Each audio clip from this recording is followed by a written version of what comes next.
Hi, my name's Harold Bates-Brownsword, Harold John Bates-Brownsword, and we're recording this on Boxing Day 2015. My son-in-law has offered this to me as part of his professional development as a photographer, and I'm looking forward to getting a few points down about my life and the good things that have happened in it.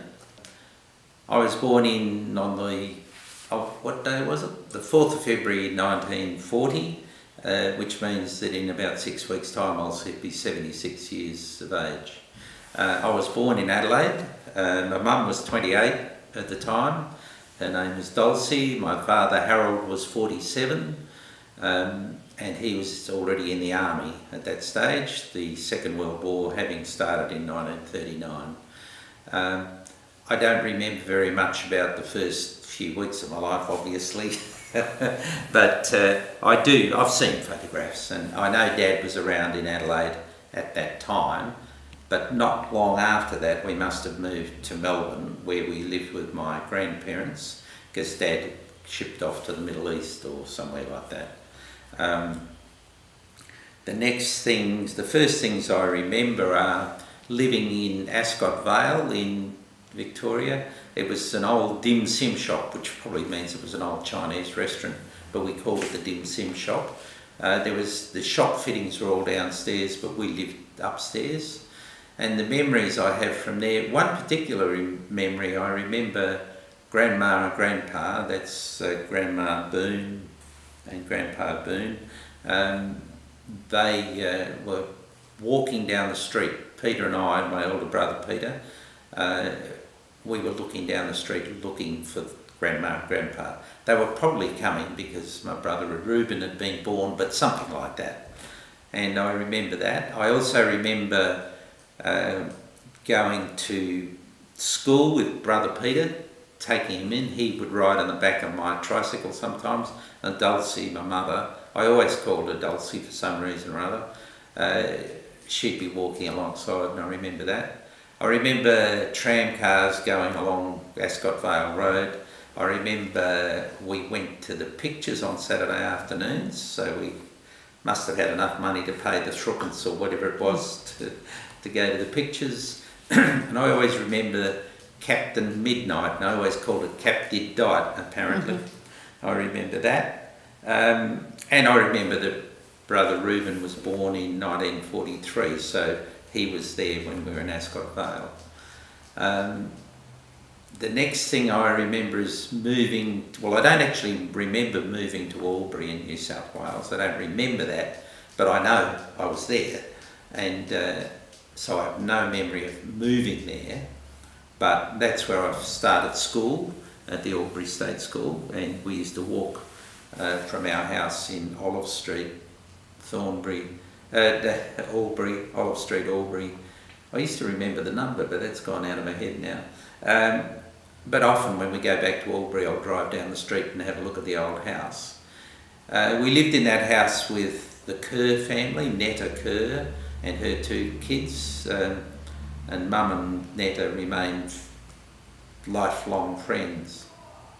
I remember when we walked to school, we had to be careful and avoid the Catholic school, or if you walk past it, the kids would throw rocks and clods and call us Protestant dogs and all of those sorts of things. And it was at Albury school that I first learned how to wag school, because one day I walked in. It was unusual. We used to always have cut lunches because it was wartime and everything was rationed. I remember having to take ration coupons to go and buy things. But Mum gave us some money to buy lunch because she must have had time to cut it or something. And Peter walked on in front. Because I was the little brother, so I was with the other kids in the street. And I walked into a shop and I thought, oh, well, I'll buy lunch before school, And they had pies from the day before and they were cold. And I said to the guy, I'll have a pie. He charged me whatever it was, but he didn't give me a bag for it. So I'm wandering around, and I thought, well, I can't walk into the school with a pie in my hand, so I didn't walk into the school at all. I just didn't go. The teacher's name was Mrs. Hill. I remember her. She was really nice.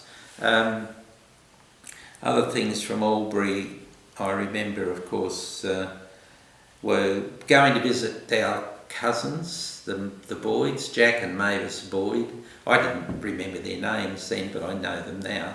And we took off Dad had an old car, probably a Chev or something like that, with a soft top and all of those old-fashioned cars. It would have been a 1920s or a very early 1930s model.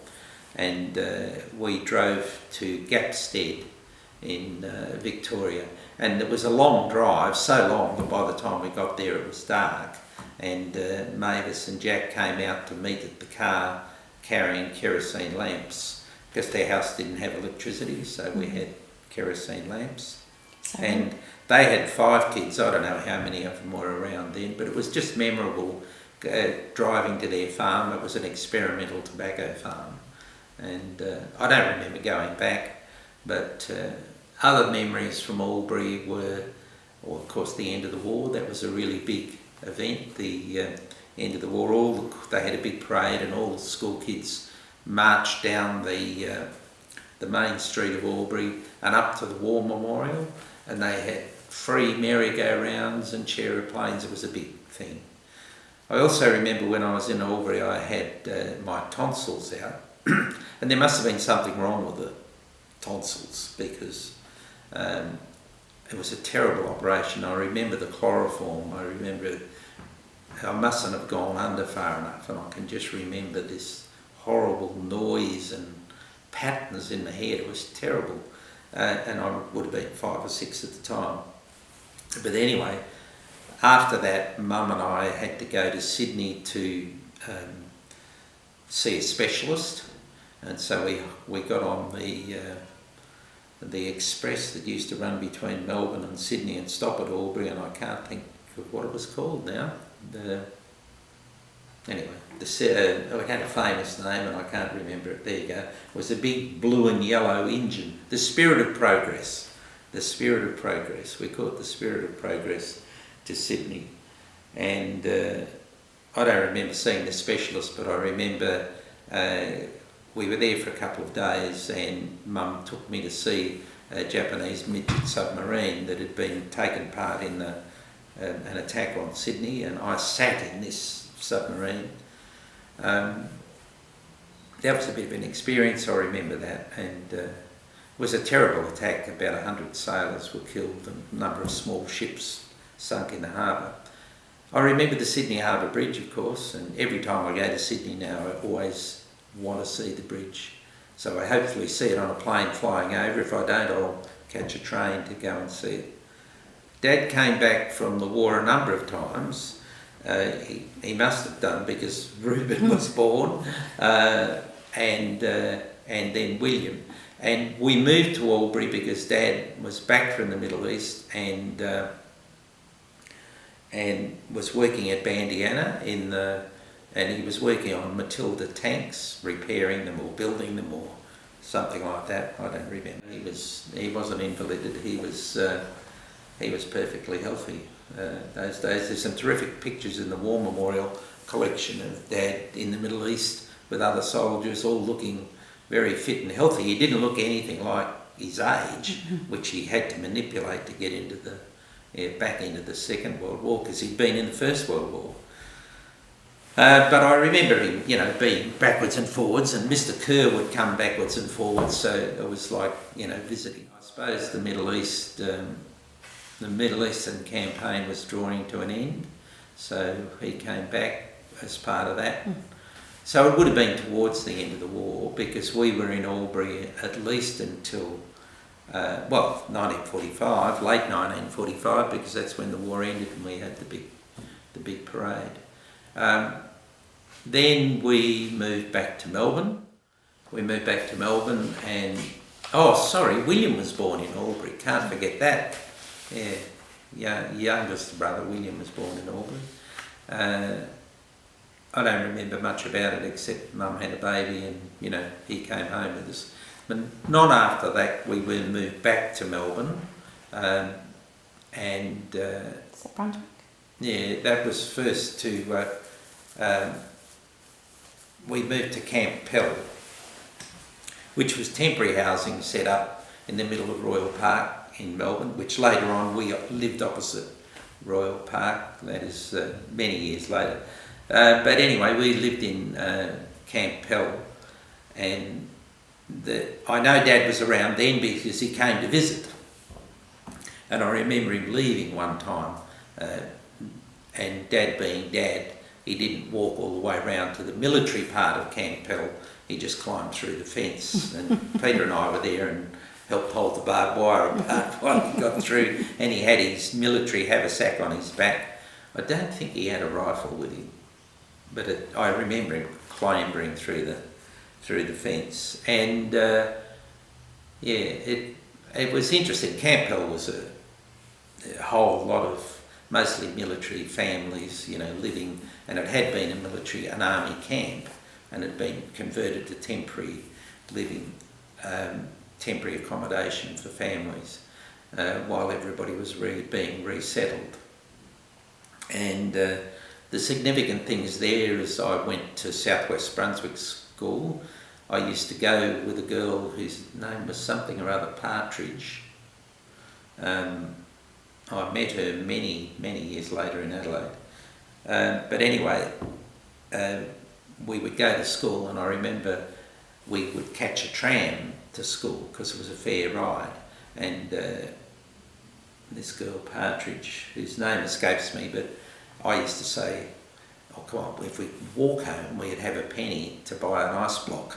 So we walked home and had an ice block. And then her mother said, it's nice that you want to walk home, Harold, but I prefer that she comes on the tram. The other big event that happened there was one night there was a big circus in the open part of Royal Park. Royal Park's a huge park just on the outskirts of Melbourne. Not even the outskirts, it's now central Melbourne. Right alongside Parkville, but they had a big circus one night, and Mum must have been out somewhere or going out somewhere, and it's not like it is today. Mum would go out and leave us, and she told us not to go out, but of course Peter said we were going out because he had mates about his age, and we all snuck off to go around the circus, and we had no money to get in, but there was a big tent that they used to play a game called Housey Housey, which was like bingo.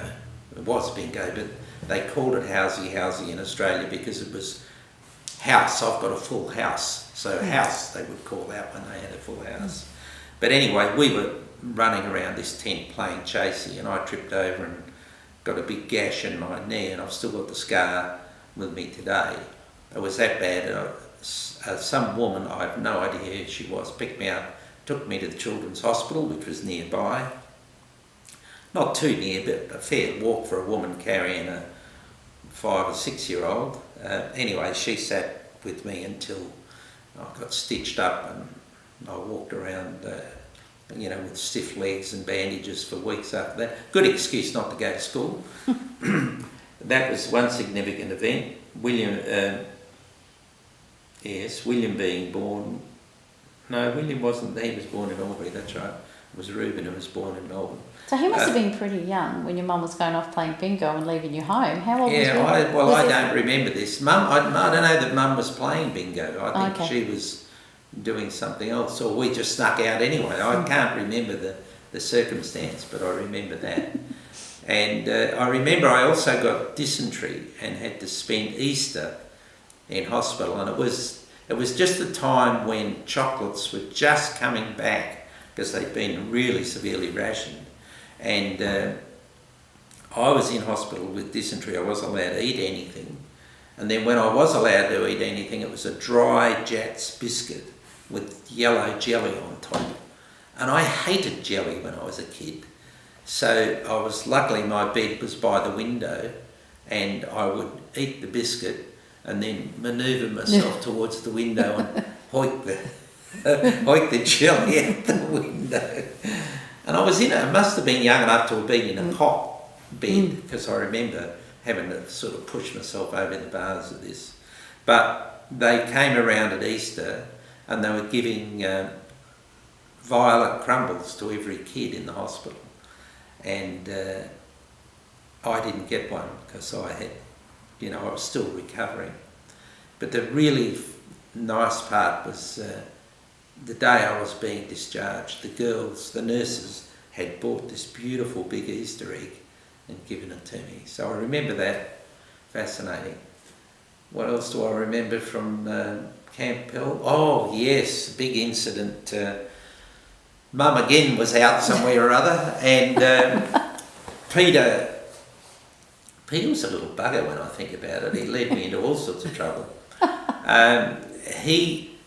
He decided that he was going to climb up and get a biscuit off the top shelf of the dresser.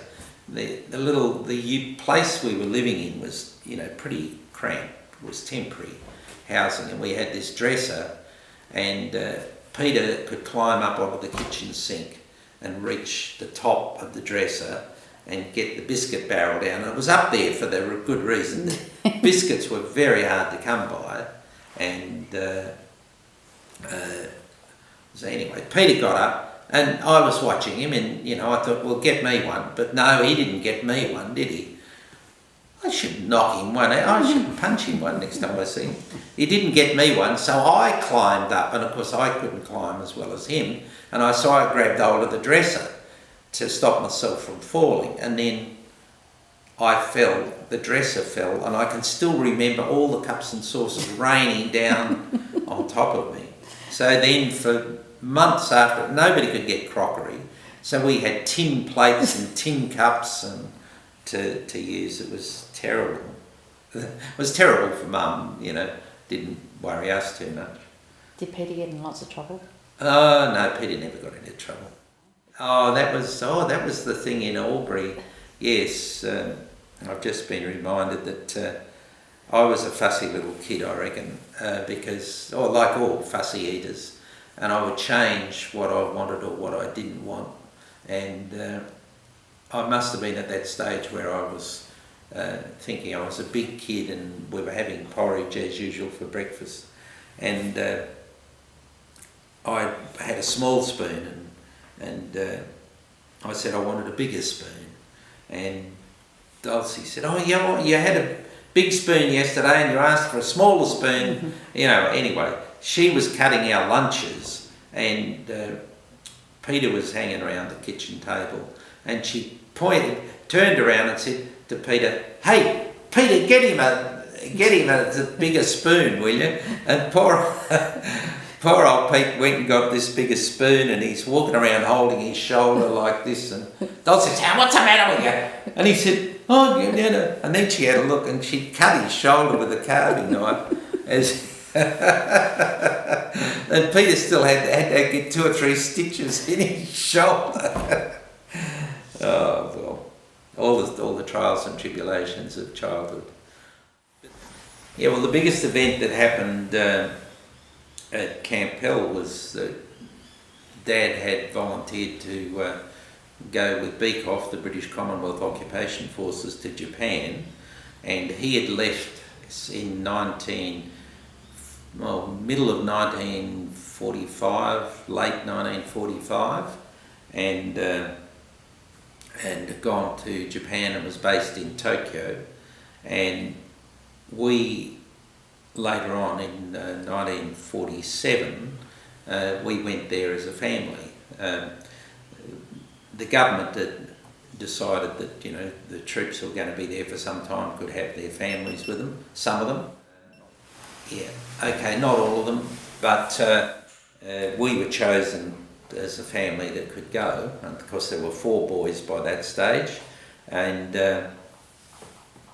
we embarked on the Westralia, which was a troop ship that had been used during the war. It was actually a passenger ship, had been converted to a troop ship, and part of it was reconverted back to being a passenger ship. But there were lots of troops on board, and we left from Sydney. I remember we had to all catch the train to Sydney, again on the Spirit of Progress, and that was a big adventure, of course.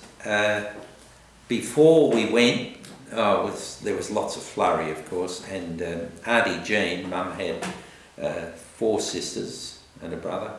Auntie Jean made us beautiful overcoats. Again, material was still hard to get, but she got enough in one colour to do 2 for Reuben and William, and another colour to do Peter and I. Just slightly different colours, but they were like a tweedy thing, and she made all these, and we looked pretty nifty in these. And so there was a photographer in the wharf looking for pictures to take, and he thought this looked pretty good. 4 little boys all dressed in, you know, new coats going off, and he lined us all up and did a practice, and he took a photo, and that photo, which Andrew is going to scan, I think, to put in this, that photo was on the front page of every newspaper in Australia.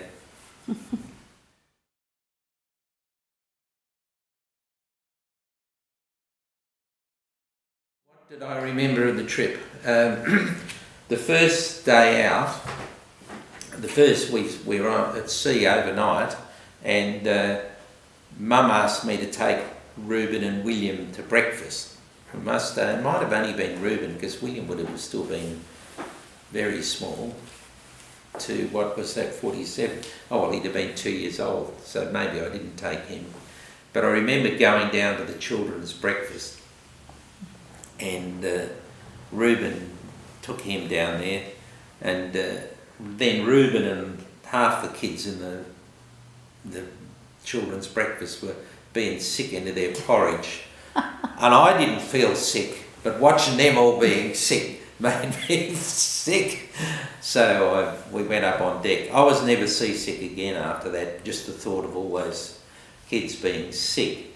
After a couple of days at sea, we landed in Port Moresby. I remember that being a big thing, and a lot of troops got off because they were obviously involved in cleaning up after the war.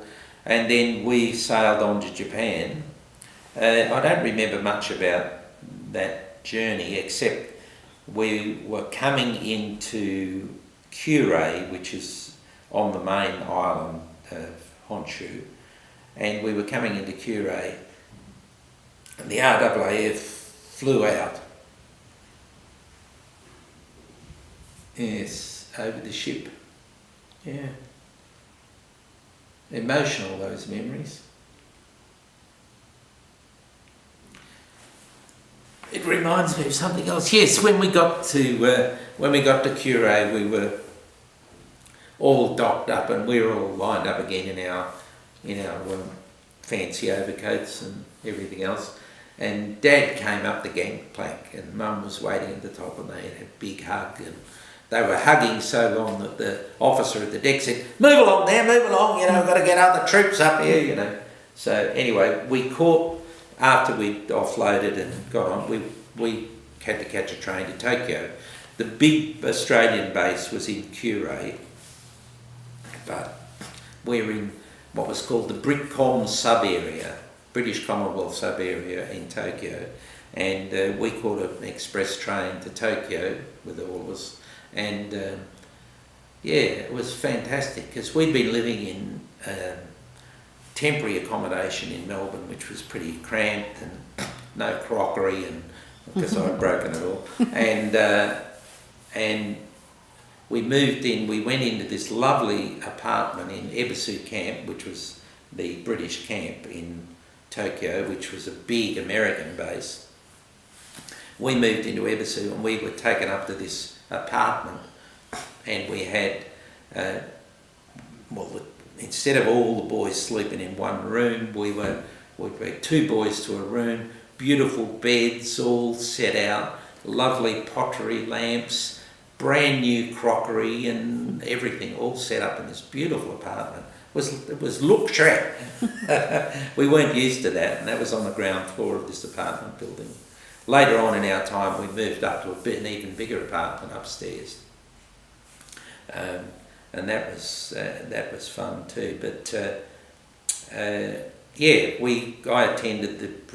Peter and I attended the British Children's School in Tokyo. That was based in Ebisu, and there were it was a real mixture of kids, Australians mostly, but a lot of British kids too.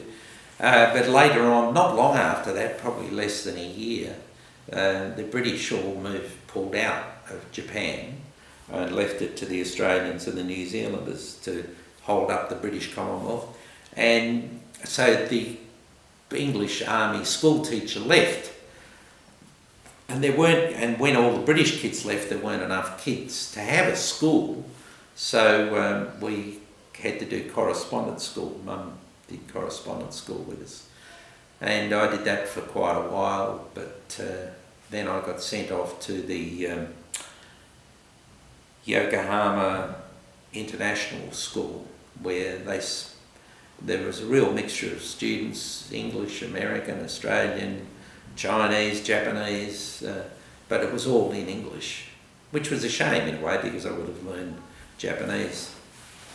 I remember enough Japanese to count to 100 in Japanese and a few rude words, and but that's all. But we all learned enough Japanese to get around, and it was a fascinating time. And when I think about it, we kids would travel from Ebisu, which is about 10 or 12 stations from Tokyo on the loop line. We would travel on our own. We'd go, and when I was going to the Yokohama Children's School, I would have been 7, and I was catching a train walking from the camp to Ebisu Station, which seemed like a good walk, probably half a kilometre or something like that, maybe more. I've never been back, so I can't measure it in adult terms. But then I'd catch the train from Ebisu to Shinagawa, and then change trains and hop on the Yokohama Express and go to school. Yes, I forgot to say that we had 2 maids. I mean, here was Mum used to looking after 4 kids on her own. We had 2 maids. One was supposed to be a cook, and the other was supposed to be a housemaid, and they worked with us all full time. They were there at 7 o'clock in the morning and went home at 7 o'clock at night. But in the end, Mum did most of the cooking, because she didn't like the way the Japanese girls did it. And then later she taught. The ones that stuck around, she taught. One was Eiko-san. I always remember her. She was a lovely girl. And she was with us the whole time we were there, which was nearly 4 years. On the train going to Yokohama, Yes, and we would get to Yokohama, then we'd have to catch a bus up to the Bluff, it was called. I think the school's at 99, the Bluff, Yokohama. And so that was a big journey. One time there was a big typhoon blowing, and there was one of the kids, must have been a lot older than us, 12 or 13, he had a very fancy camera, like a big news photographer's camera. I think he was a Filipino American kid, and he took pictures of us on the train because the school was closed and we all had to come back on the train together. And I've got a picture of that somewhere in my collection. The other big events were going on holidays. We had lots of holidays. It was so different. I mean, we'd gone from having rations and everything to being, in the upper crust in Japan, because we were the occupying forces and everybody had to get out of our way to get there. We hopped on the train and everybody made room for us. It was all... But anyway, little events and big events. There was a big fire once that raged through Tokyo, and after an earthquake, and that was the big thing. If there was an earthquake, and there were earth tremors and earthquakes pretty regularly, so regular that we got used to them. We knew the difference between an earth tremor and an earthquake. In a tremor, it just moves a little bit, but in an earthquake, the whole thing moves side to side. And you'd know it was a tremor because Dad would get up from the table and just hold the stuff, put his hands up on the dressing table to stop it going, and just say, it's all right, it's only an earth tremor, don't worry about it. Those things, but there was a big one, I can't remember where, not far out of Tokyo, and there was a big fire, and of course lots of people were burned, and Japanese people, they didn't seem to count so much as white people. Mind you, it was interesting because the Japanese were very, they fought like tigers during the war, and then once we were there, the war was over. I suppose they were as glad that it was over as we were, and they just cooperated, terrifically. It was a great cooperative arrangement, and very few incidents, although one day I was walking home from school by myself, and this larger Japanese kid came up, and another one grabbed me behind the hands, and this bigger kid hit me in the mouth. So I don't know why. Maybe his dad was killed in the war, who knows. But I told Mum and Dad, and there was a guard at the back of our house where we walked up the back lane, and he came out, and I remember he was Japanese, but he shooed all the other kids off. I got a cut lip. I didn't carry any grudges. But it was interesting. And the other really interesting big event there was that Reuben and William and a couple of other little kids were playing in the backyard of this we had a huge backyard, and there was a building, I'm not sure whether it was ever completed, but the complete frame, it was a weatherboard 2-storey building, and we used to play in it a lot. Anyway, one day Reuben and Lyle Kevin were playing with matches in there, and they dropped the match down between the gap where the window should be and into the building caught fire. Well, we thought that Reuben and Lyle were caught in the fire. It was all, and there must have been 127 Japanese fire engines because they had fire stations everywhere because of all the buildings were wood and tatami matting and windows made out of fine rice paper. I mean, it was the outside windows were glass, but the inside windows. So this building just took off like mad, and they found Lyle, Kevin, and Reuben hiding about 3 days later, I think. But it was a really big event. Fire engines everywhere. There were many earthquakes, and I remember those. But holidays, we had lots of holidays. We had lots of friends. Dad had been there well before we got there, so he had American friends and Japanese friends and Russian friends, and we would always be going off to some friend's place. Some of the friends, I remember, was an American girl called Brooklyn. She was a sergeant in the American Army. She was a good friend who was often at our place. There was a white Russian family whose name I can't remember. They had two little blonde, very blonde boys who were about our age, and we'd go and visit them. And then we would go on holidays to Lake Chuzenzi and Lake Hakone and up around Mount Fuji. It was quite an experience for a kid, you know, and you carry those memories all your life. I remember walking down the Ginza, which now is, you know, huge lights and everything else. And it was a fancy area then, but it was nowhere near as much as it is, because Tokyo was pretty devastated during the war, and it took a while to get it all back together. But we used to go to Ueno Zoo, and again, we kids would just catch the train to Ueno Zoo and walk in the gate, no payment, you know, just walk in. We didn't have to pay because we were the occupiers, the white kids, and they would all just bow and scrape and let you in. It was amazing.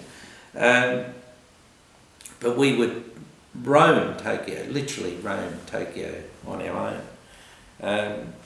Yeah, it was a great experience. And during that time, though, Peter, my older brother, used to get asthma very badly, and they decided that he would be better off in a drier climate. So Peter got sent home, and I remember, not on his own, because if I was 6 or 7, that would have made him about 9 or 10.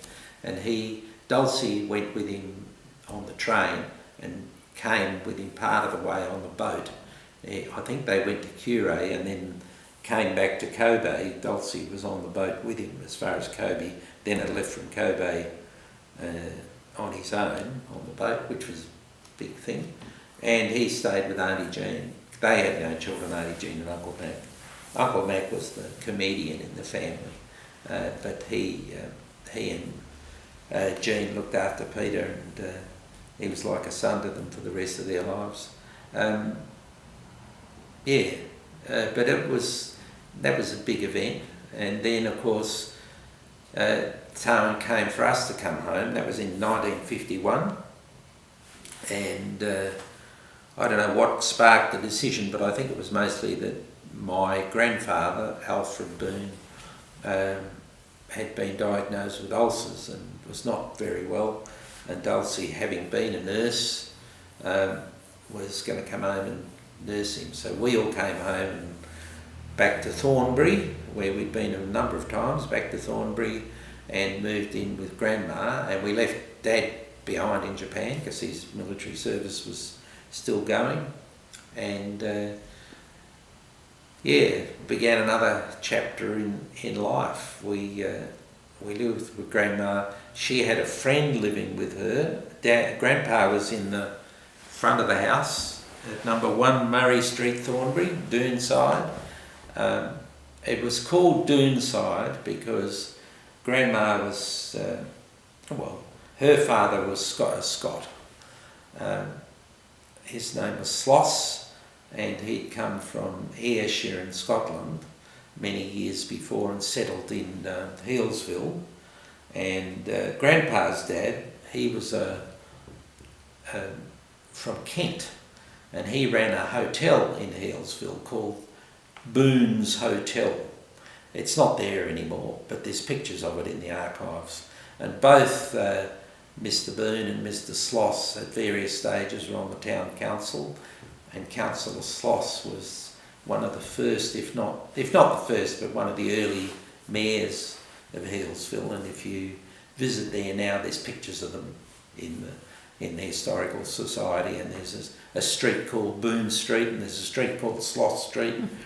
And Grandpa Sloss's house was on Badger Creek Road, which is the same road where the Healesville Sanctuary is. And and Mum was born at Lilydale, and she had a number of sisters.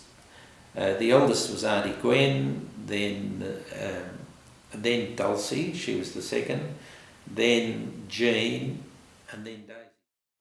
Yes, Dulcie and Grandma had fond memories of Healesville, and Grandma Boone, my grandma, Naomi's great-grandma, was quite an interesting character. I think as a result of the First World War, she and a number of her friends, including my grandpa, joined the Communist Party.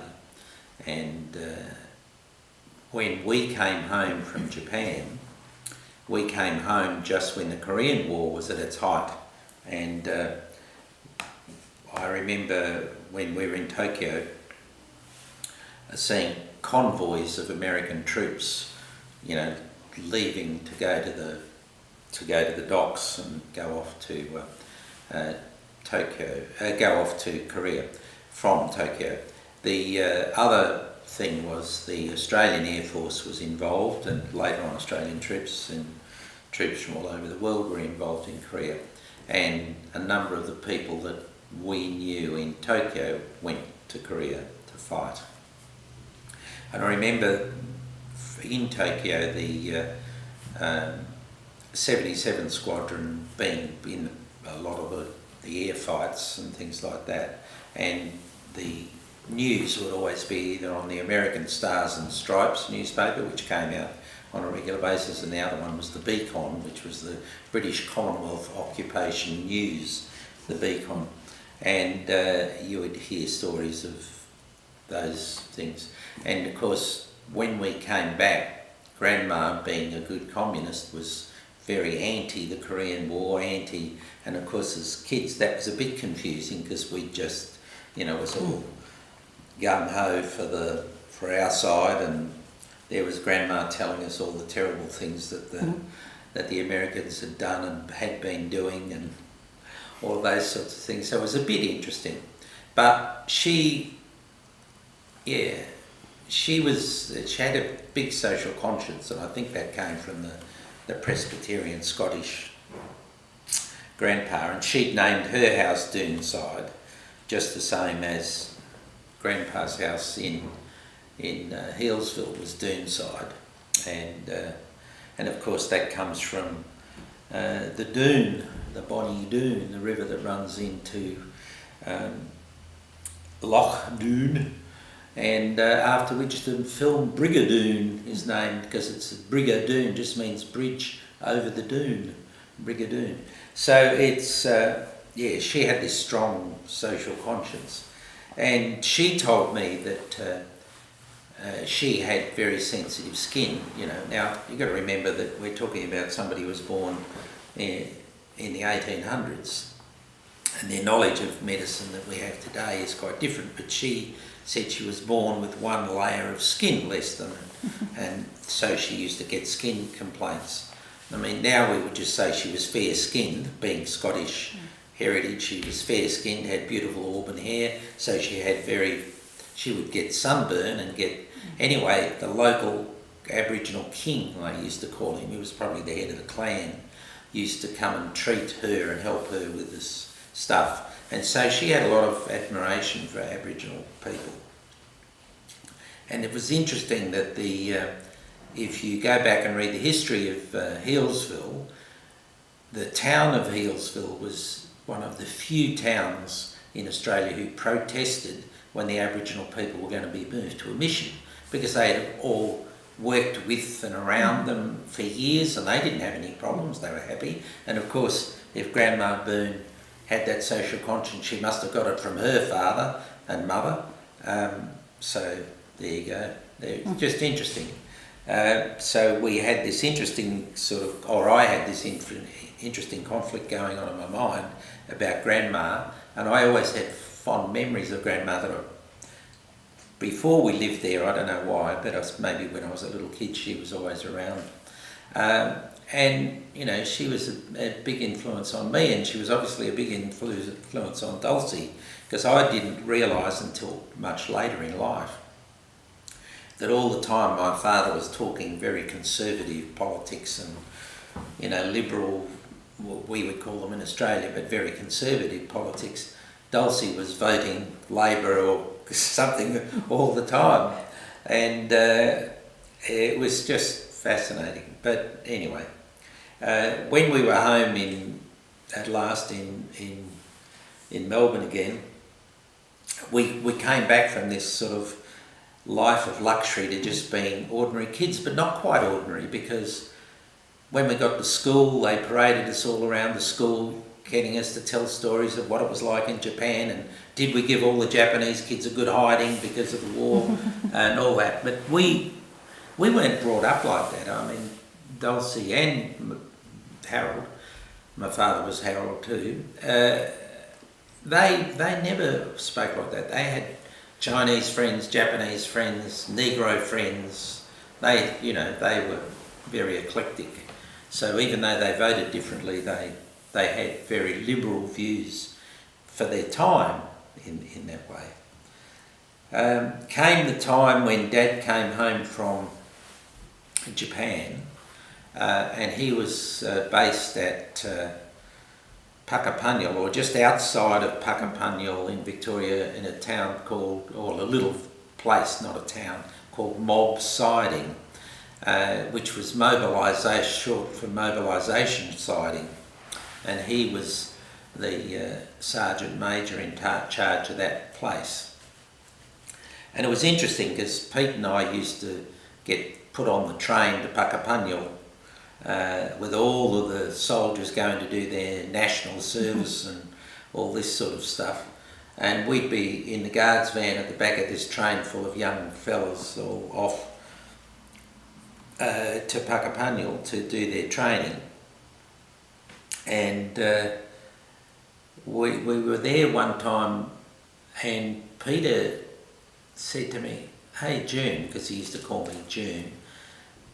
Being Harold, I was always called Junior. And the reason I was called Junior is because Dad had some American friends who used to say, "Wow, that's Harold Junior." So I became Junior, and then that became June. So Pete said to me, "Hey June, look at this letter."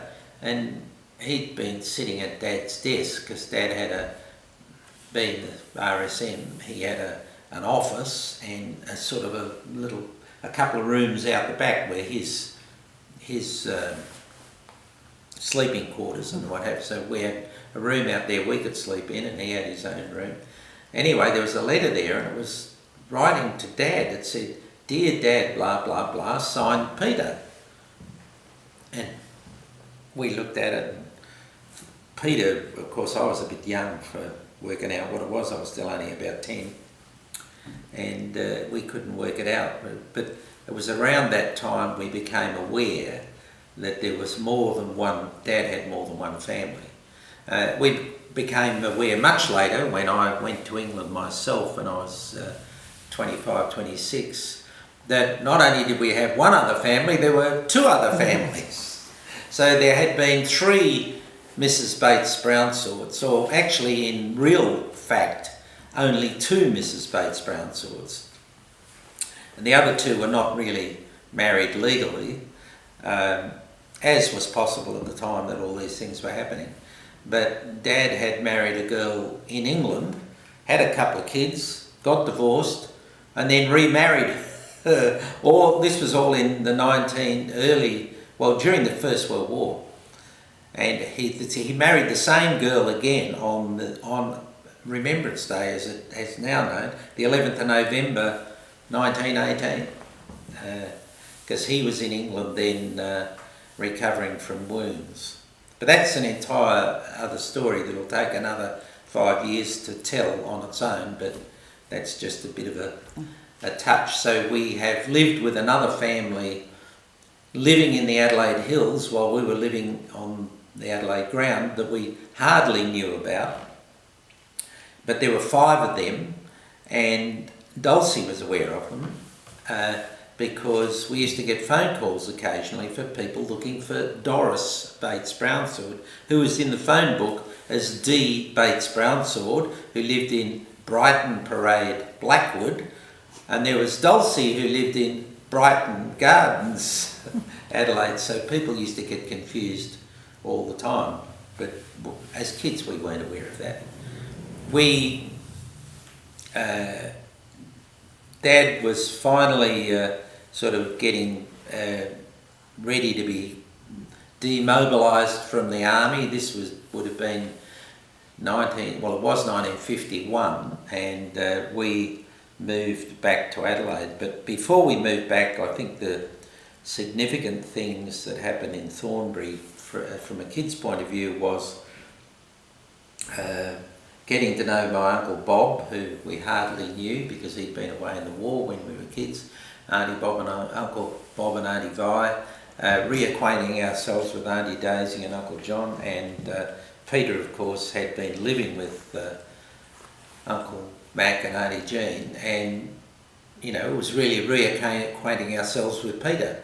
And Peter came back to live with us, and he was this well looked after, spoilt kid who had a very fancy bicycle that was Uncle Mac's friend had a bike shop, and of course he'd got Peter a fancy bike and a dog, a cocker spaniel dog, tuppence, and nice clothes and books and all this sort of stuff. He was treated like an only child, and Mac made sure the bicycle was super special because Uncle Mac was one of the first professional racing bike riders in Australia.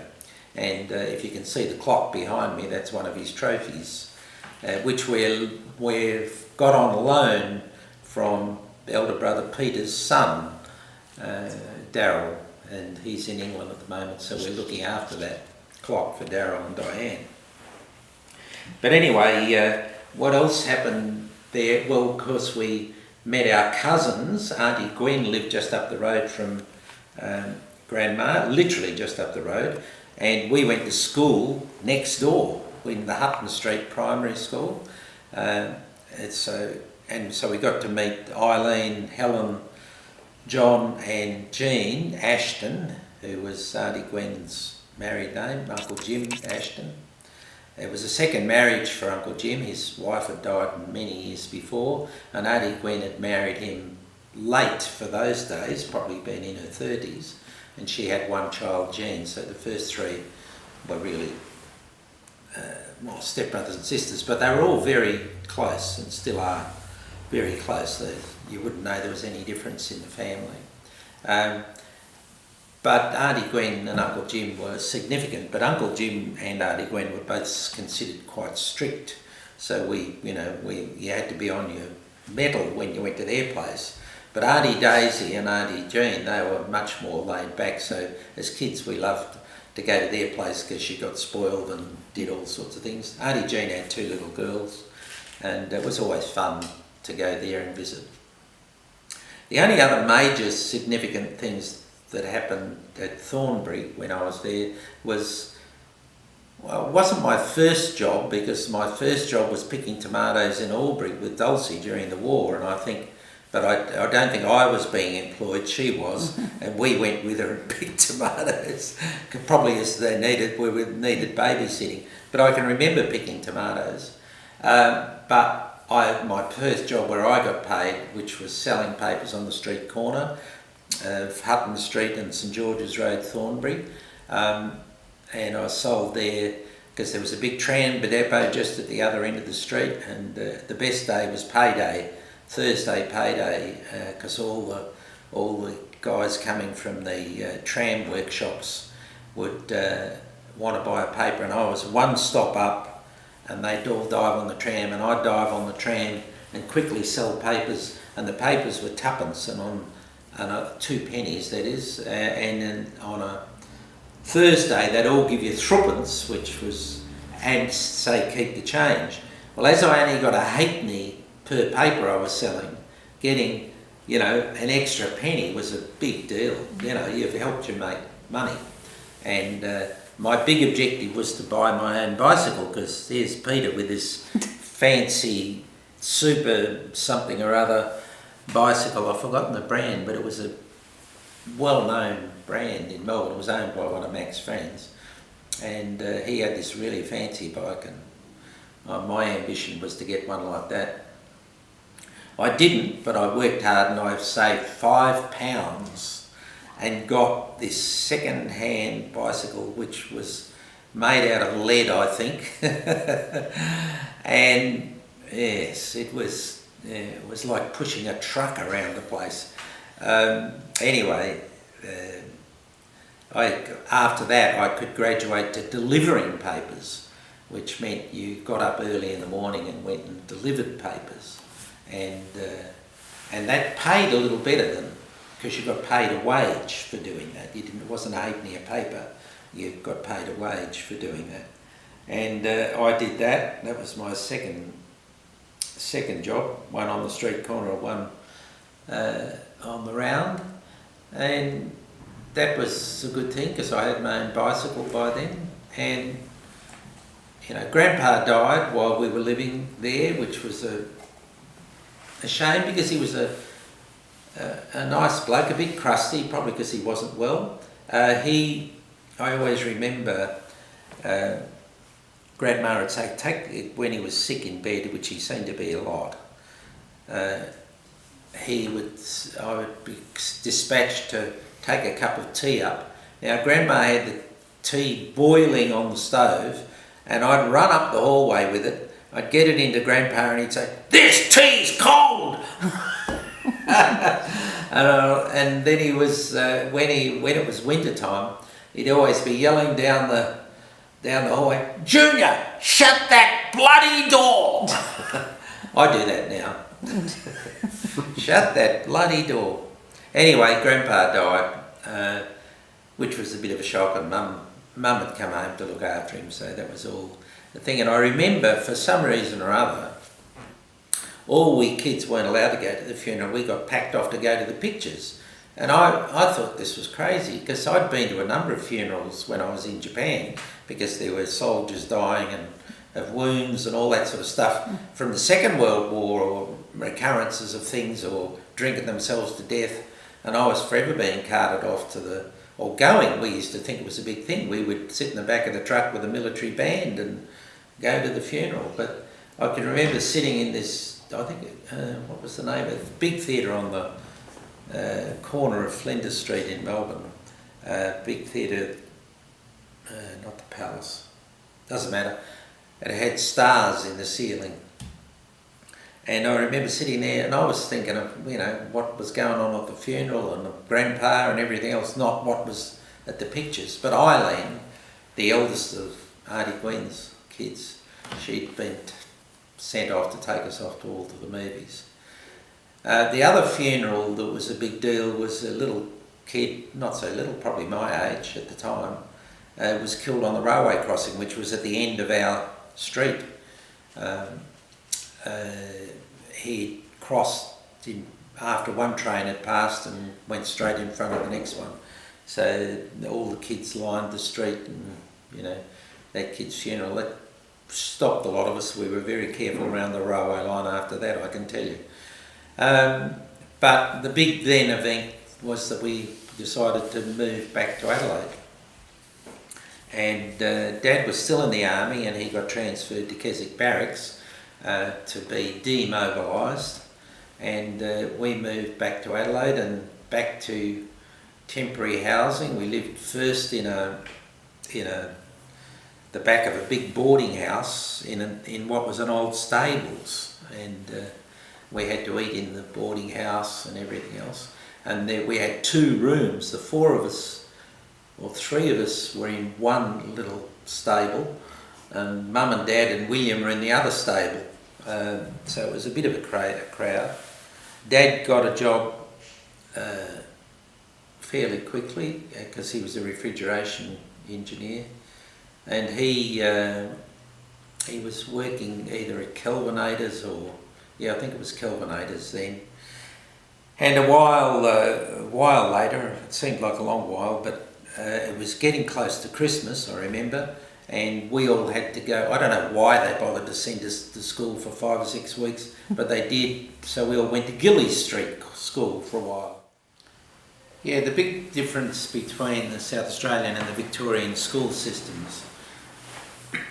When I was in Melbourne, we finished up the year, and in Victoria there were limited places in secondary schools. For instance, I was in a class of 45 boys under Mr. Armstrong in 6th grade, and you went from 6th grade to high school or tech, and there were 5 places in the high school, Northcote High School, and there were 8 places at Preston Technical School, and the rest of the boys had to go and do year 7 and maybe year 8 and then leave. That's not unlike my mother Dulcie. She left school at 6th grade, which was considered a good education then. You could go on and do 7th and 8th grade, but that wasn't available in country schools. Anyway, when we came, so I managed to earn myself a place at Northcote High School. I think I was 3rd in the class or something, so the first 5 kids got a pick. And I chose to go to Preston Tech. Don't ask me why, it was one of the biggest mistakes I ever made in my life, I think, because Peter had been going to technical school, he'd been going to the school over in Coburg, and when he came back to live at home at Grandma's, he went to Preston Tech. So I thought, oh well, he's at Preston Tech, I'll go to Preston Tech. Anyway, then when we announced that we were going to come home to Adelaide, the school got thrown into a bit of a panic. They said, now you're sure you know, because if you give up your place, you can't get your place back again. So Mum said, no, it's definite, we're going. And so one of the other kids got himself a lucky ticket into Preston Tech. But anyway, we came to Adelaide, and as I said, we had a few weeks to do. I mean, the school year was really over. We should have just been allowed to have a good time, but I think being in confined space on South Terrace, at the back of a boarding house, Mum didn't want 4 kids running around under her feet and wondering where they were all day. So we went to this Gilly Street school, and we were there for X period of time. And I remember coming home from school one day, and Mum was sweeping the floor of these little stable things. You knew they were stables because they had the old stable doors. They'd just been nailed together as one big door to open and close. And the floor always had dirt on it, and I found out why, because Mum lifted up the lino on the floor, and it was dirt underneath, because it was a stable that had a dirt floor, and they'd just put lino on top of the. Anyway, she was dancing around the stable, saying, and I said, oh, what's up, Mum? And she said, oh, God is good, we've got a house. And I had this in my mind, a house, it'll be just like Grandma's house, 4 bedrooms at the front and a bathroom inside and a big family room and a sleep out and a big garden and all this. Or like Auntie Gwen's place, all nicely set up. Yeah, well, the house turned out to be another temporary house out of another old army camp on Dawes Road in, it was Springbank then. It was called the Springbank Camp. And it was built right opposite the Repat Hospital, and it was where the walking wounded and staff who were working at the hospital used to sleep, like the medical orderlies and nurses and all that. They used to sleep there. And of course the walking wounded had all gone home, and the wounded had hopefully got healed and left. So there was this big camp, and there were all these people coming back and getting married and all that. So there was a shortage of housing, and they'd converted these army huts into four or five sort of little apartment things. They had 2 bedrooms and a lounge and a kitchen in each one. And at the end of each hut block was another set of bathrooms and things like that, and toilets, and they'd been divided up so everybody had their own bathroom in a place with a toilet and a bath and a wood heater, a chip heater in it. So we'd gone from the camp Pell in Victoria to the luxury of Tokyo and the nice stuff at Grandma's to, a dirt floored thing, and now back into another temporary household. There weren't even the walls didn't even go up to the ceilings in these. They were just divided, was a bit of a thing. Anyway, the main thing about being there in that place was we were there one night and we were all asleep, and then the ground began to rumble. And I remember Dad was there because he'd come home, we were all living at home, and he said, "It's all right, boys, it's only a tremor." And that must have just been coming out of him automatically, like, don't get worried. And that was the Adelaide earthquake. Little did I know at that time, but that was the earthquake that upset Christine, my wife. Her family's house was just about destroyed by that earthquake. But all we had was a bit of a shake and a tremor. And the neighbours were all out in the laneway screaming, "It's the end of the world!" They didn't know what was happening. And we were all sort of sleeping until then. We just sort of, "Oh, it's a tremor." Dad said, "It's a tremor, it's all right." We just went back to sleep. But with all the squawking of the neighbours, we all got up and they were out there, and Dad was out there calming them down, saying, "It's only an earth tremor, don't worry, everything's okay." But anyway, I was talking about the education system, because when I'd left Gilly Street and we'd moved house, Mum took us down to Goodwood Tech and enrolled Peter and I at Goodwood Tech. And I was quite happily ensconced in Goodwood Tech for about 5 months, and then a truancy officer came round to try and find out where I was, because I was, according to them, I was supposed to be in Year 7 at Gilly Street Primary School. And anyway, the South Australian Education Department wanted me back at 7th grade, and Mum said, "Not on your Nelly." She made this big stand, and luckily the school said, "Oh, he's doing all right here," you know, blah, blah, blah, and they came to a compromise. So I stayed at Goody Tech. Life moved along, and I started, I needed a job, so I started selling papers in Adelaide, in the city, on one of the street corners, corner of Grenfell Street and King William Street. I've forgotten the name of the guy who ran it, but he did pretty well out of it because he had paper boys all over town, and he drove a fancy car, so there must have been money in it for him. But it was still the same old halfpenny for us, halfpenny for a paper. And then occasionally he would get me to go to the races and sell race cards or things like that. And the first time I went to the races, I thought, "Oh, I'm on a big wicket here." I couldn't move for the number of race books that I'd sold, and they were 2 shillings each. They were a lot of money. And, you know, and I thought, well, if I get a penny or a halfpenny for each of these, like a paper you got a halfpenny for and they were 4pence or something, 2 bob I must be going to clean up. And at the end of the night he gave me 10 shillings, which wasn't a bad amount of money, but I thought, oh, well, this must be just in a bit of an advance. And a few weeks later I said, you know, when do I get the rest of my pay? Oh, and he said, oh no, you're on a wage when you do that. And I started to learn a little bit about human nature. Yes, when there was a chance of the poor paper boy making a few bob, he was on a wage. But when he was standing on a street corner where he might only make, you know, 2 shillings working from straight after school until all the office workers had gone home, you know, you got paid a halfpenny a paper.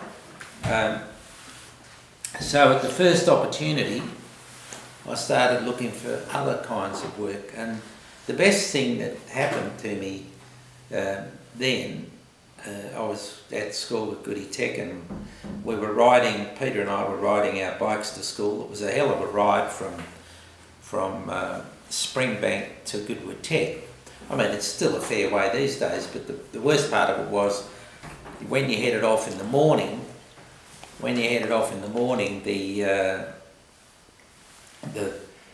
the wind would be blowing in your face from the north in the summertime. You'd have a north wind blowing, pretty much like it is today. And then when you were going home, the gully winds would come up, and so you'd have a headwind going home. Oh, and I had my lead bike still, with no gears, and Peter was riding his fancy bicycle with gears and everything else. And anyway, in the end, he used to ride home with his mates, and I'd ride home with mine. but always it would be in the back of the line. But I got a job. I was at school and there was a job out.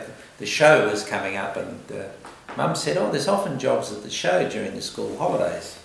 So I looked in the paper and I saw this ad for a man whose name was Frank Chaplin, and he was advertising for somebody to help out in a car park, and I went along and saw him, and he gave me the job straight away. And I worked at the car park during the show and got paid well in comparison to selling papers, and you got paid a wage. And when he had 2 or 3 boys working, but at the end of the show he said to me, "Would you like to work for me at the Trots on a Saturday night?" And I said, "Where?" And he said, "Here, you know, at the..." And I was going to get paid more for working the one night at the Trots than I did for working all week selling papers. So that was fantastic. And Frank was really good. He was a bit of a mentor in a lot of ways. And he would, you know, give you a bit of sage advice. And I worked at that car park, and I got Peter a job at the car park, my older brother, and then Reuben and William, they all worked at the car park. In the end, we were Frank's car park team. So nobody else worked there, just the Bates-Brownsword boys. But that was really interesting. And I learned to drive while I was there, sort of. In South Australia, you didn't have to learn to drive, you just had to learn how to pass your driver's licence at 16. So I got my licence when I was 16, but before that, school was getting to be as boring as batshit, as the favourite saying goes, and and the school started to part company a bit. I decided that there was more fun things to do than sit there listening to boring teachers. There were 1 or 2 really interesting teachers. One of them had been a navigator in the Air Force during the war, and he'd been injured a couple of times in plane crashes, and whenever his legs started to play up, he would sort of say, "Well, I have to stop for a minute, boys," and he'd put his leg up on a chair and rub his leg, and then he'd start to talk a little bit about the war. Well, that was interesting. He was a really nice man. He taught us English. I can't remember his name, but he was a really nice man. And he said, he told us the war wasn't all that people cracked it up to be, you know, like it wasn't the big adventure, and that he'd been a navigator and crashed a couple of times, and both the pilots had been killed, and he remembered that. Like, he got out, but it was very hard for the pilot to get out, because the navigator, the emergency exit was on the navigator's side, and he'd got out, and one of the times he'd broken his leg badly when he crash landed or what have you, and he'd parachuted out a couple of times, so it was interesting. And the school was full of wounded soldiers, although a lot of them didn't know they were wounded, they were just mentally wounded, and some of them were very harsh, and you know. But it wasn't that. I think it was just big class sizes, and I'd skipped so much school, not just because we'd moved so much that, you know, there were gaps in my schooling. I could do geography and English better than anybody, but maths and things like that caught up with me. Science I was pretty good as, because I liked the science teacher, Mr. Hayes and all. He was a young, keen teacher, and he was really good. But Mr. Hilbig, who ran the school, the principal, he used to run it like it was a private school, even though it was a, you know, it was a public school. He used to run Goody Tech like a private school. Its reputation went downhill severely after he left. But we used to have church parades at the beginning of every term, and we'd go to every church in Goodwood except the Catholic Church, which was the way it was in those days. But we went to every church, and now when sometimes I go and have coffee in Goodwood with Chris, you know, you'll look around and think, oh, I've been in that church, and I've been in this church, and I've been in that. But anyway, It was interesting, but it wasn't, and I felt I needed more in my life, so I just started skipping school when there was nothing interesting to do, and in my spare time I got a job selling sweets at the Regent Theatre in the city, so I could always get into the Regent for nothing. So if I thought school was going to be boring today, I'd go to the pictures. And that was all right when it was just a couple of days. You could get away without a note, but if you were away for a while, and when they were building Adelaide Airport, I thought that was fascinating. So I used to go and spend a week down at Adelaide Airport watching them build Adelaide Airport, and then when the first planes came in, I'd go down there and sneak in through the grate, because they only had a little fence in those days, and you could get right up to the edge of the runway. And watch planes take off. That was much more fun than being at school. And every now and then when I thought I should go back, I'd get Peter to write me a note, because Peter had handwriting just like Dad's. So Peter would write me this note to say he's been sick, blah, blah, blah. And I used to get a bit of asthma, so I was sick occasionally.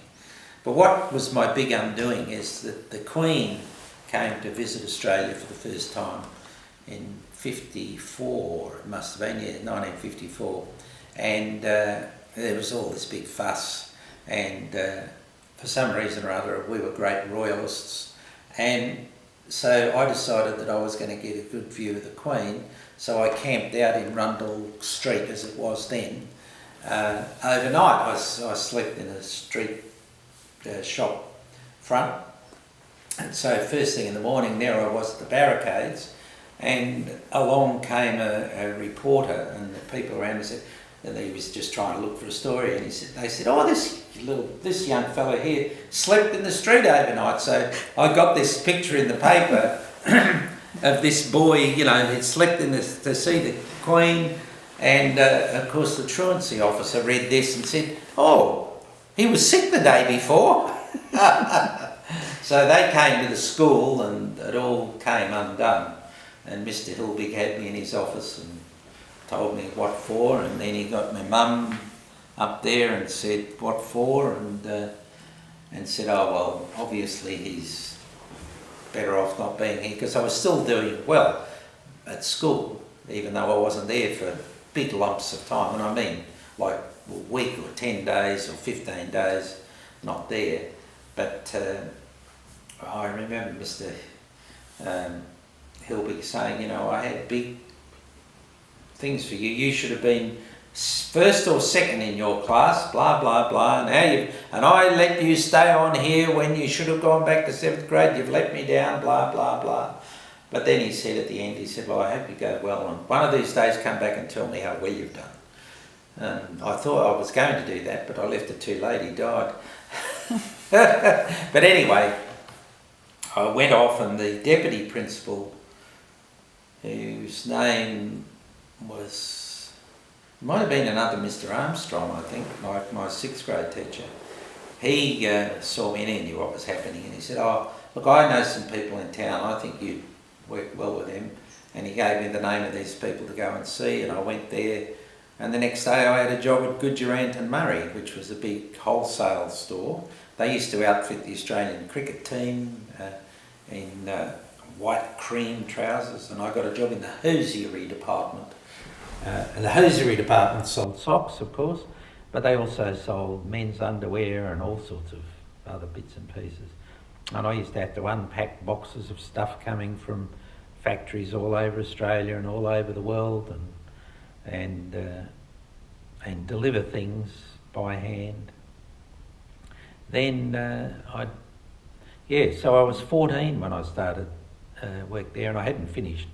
Well, I'd only really just started 3rd year, so my education was far from complete. Unlike my big brother, who went on to 4th year and became the star student of the family, you know, I was a ne'er-do-well. But the job at Goodurant's was good, and I kept working at the car park. I continued to work at the car park. It seems like all my life. I was in my 20s, I think. Oh, no, I wasn't. I would have left there when I was 18, but That's a little bit later, but after Goodurant and Murray, I got a job with Jaffa Brothers, who were small builders in Glenelg. Well, it would have been called North Glenelg then, but whatever it was called. They were very small, two brothers, and one was a bricklayer and one was a plasterer. And they had a carpenter and a bricklayer working for them as well. And they had another lad who worked with the bricklayer and me who worked with the carpenter. And in those days, if you were over 14 or 15 when an apprenticeship started, they called you improvers, and you learned on the job was the way it was going. And I got a job doing this, and I quite enjoyed it.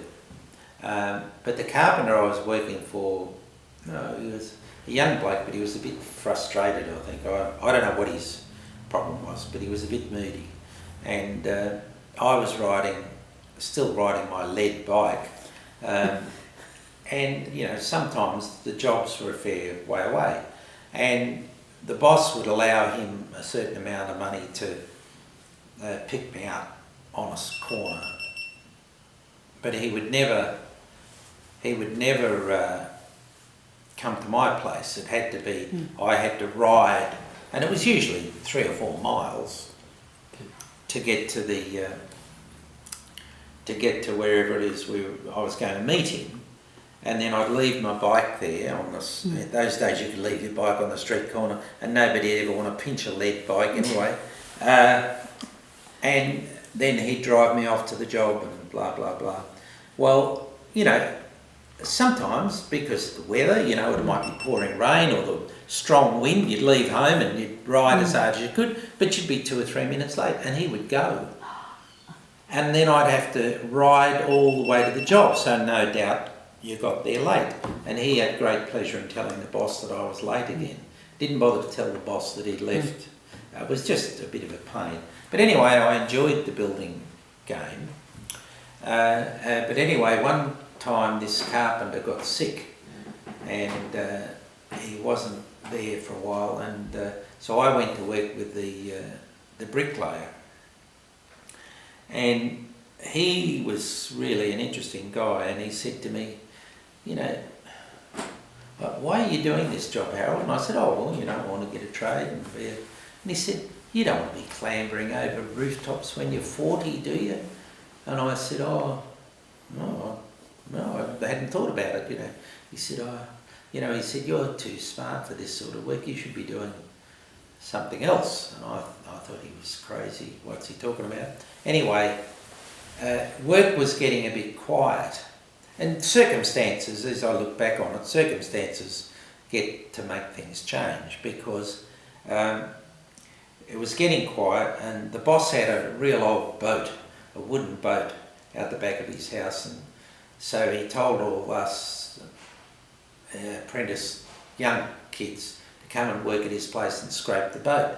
And there was no work going, and he had people on his hands, I suppose. And you know, there might be a few small jobs for the tradesmen to go out and do.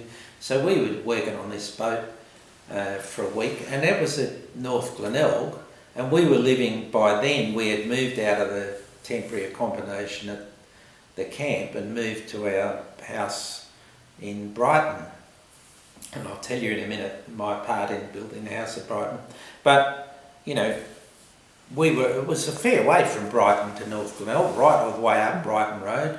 And again, you know, you get there, and I got there one day a bit late, and he forgot about all the times where you worked till 6 o'clock and you didn't get paid extra for that. And he was obviously under pressure. As I look back, he was under pressure because he had these apprentices, he had to pay them, and there was not enough work, and he just said, oh, blah, blah, blah. You're late again, don't bother coming back, you know, I'll bring your tools around later. He was really annoyed about something, I don't know. And he'd had a tragedy too, in that his brother, who was the plasterer, the plasterer's wife had died unexpectedly in childbirth. A lovely girl, I've met her a few times, and I always remember her being a really nice lady, and, you know, the family was under a bit of stress. So anyway, I got the sack. and I was at home. One day Dad had all my tools, and Jaffa had called around and given him me tools, and the bloody carpenter had kept a couple of my good ones and given me the second, his old ones, that buggy. Anyway, that was a bit of a step. But during that period, Mum and Dad had got a war service loan, and we had bought a block of land down on the Parawalunga, and we were going to build there, but the war service said no, they wouldn't build there because the land could be prone to flooding. And we thought that was all crazy. We wanted to live just there. It was so close to the beach, you could have walked to the beach, or even my lead bike would have got there. But anyway, the war service said, you sell that block of land, we've got land at Brighton. Excuse me. And when it all came settled, they didn't consult me whether we wanted to go and live in Brighton. But the upshot of it all was that when we were building the house, Dad did the subcontracting himself, because he'd been discharged from the army and he'd worked at Coldstreams and Kelvinators for a while, but he started to get quite sick, and they thought it was a war injury that had happened to his back, so he wasn't able to work. And little known to us, he was already in his 60s, so he was at a fair age, and so he subcontracted the building, and he put in a quote, got the builder I was working for to put in a quote, and Jaffa's got the job. And so I worked on building the house, not on the bricklaying. The bricklaying was done by a couple of English guys, but we did all the floors and doors and joists and roof and all the first fixings. And Dad made the kitchen cupboards himself out of the packing crates that had brought our stuff back from Japan, cherry wood, and there's still a table that he made down in our potting shed area, made out of Japanese cherry wood. So that was the end of carpentry for me. And one of Peter's friends, Robin Skinner, he was working for the Army Canteen Service at Warradale, and his dad was working there too, and I was friends with the Skinners, and I saw Mr. Skinner, and Robin came and said he was going to join the Air Force, and he was leaving there, and I can't remember how it came about, but next thing I know I was talking to Mr. Skinner about maybe I could get the job that Robin had. So Mr. Skinner took me to Sergeant Skinner, as he had been. He was out of the army then. He took me down there, and I was interviewed by a lieutenant, somebody or other, and when they found out my dad was a wounded soldier, you're the ideal person. I got a job, and all of a sudden I was some sort of jumped up clerk working for the Army Canteen Service. Oh, funny how life makes twists and turns. All of this time, I was still doing the car park on Friday nights and Saturday nights. But the big thing was that my pay of about £5 a week as a carpenter went to £9.10 a week as a clerk. Oh, this was like being in heaven, you know. It was interesting work. I met the man I worked with and who did me all my training. His name was Mick Medhurst. He'd been a jockey, and he was an interesting character. And there was a chap who lived near us in Brighton who used to drive me to work in his old car, just like the one Dad had in Albury, a similar car, but he enjoyed that car and he kept it going in really good working order. He was unlike the carpenter, you know. He'd pick me up on the street corner, and I only had to walk to the street corner, and if I was a minute later he'd wait, and it was an entirely different life, and it was good. It was really good working at the Army canteens. And when we finished building the house, we moved out of the house we'd been in Ascot Park, where we'd moved after the camp. That was interesting, that period of our lives. We moved out of temporary housing into a brand new housing trust masonette in Tapara Avenue, Parkhom, but there were no roads. The roads were just muddy tracks where the trucks had gone up to build their houses, and everybody used to have to put on galoshes and gumboots in the winter time and walk down the street to the bus to catch the bus to work, and they'd all leave their gumboots and galoshes lined up along the footpath, and when they came home their gumboots and galoshes would all be lined up and they just put them on and walk home. People even left their bicycles there, unchained, just there. They just shows you how life has changed. Dad, who was working at Coldstream at the time, had a Vanguard ute from work, and he had to park that on Marion Road because you couldn't get up the street. So he parked that on Marion Road quite safely.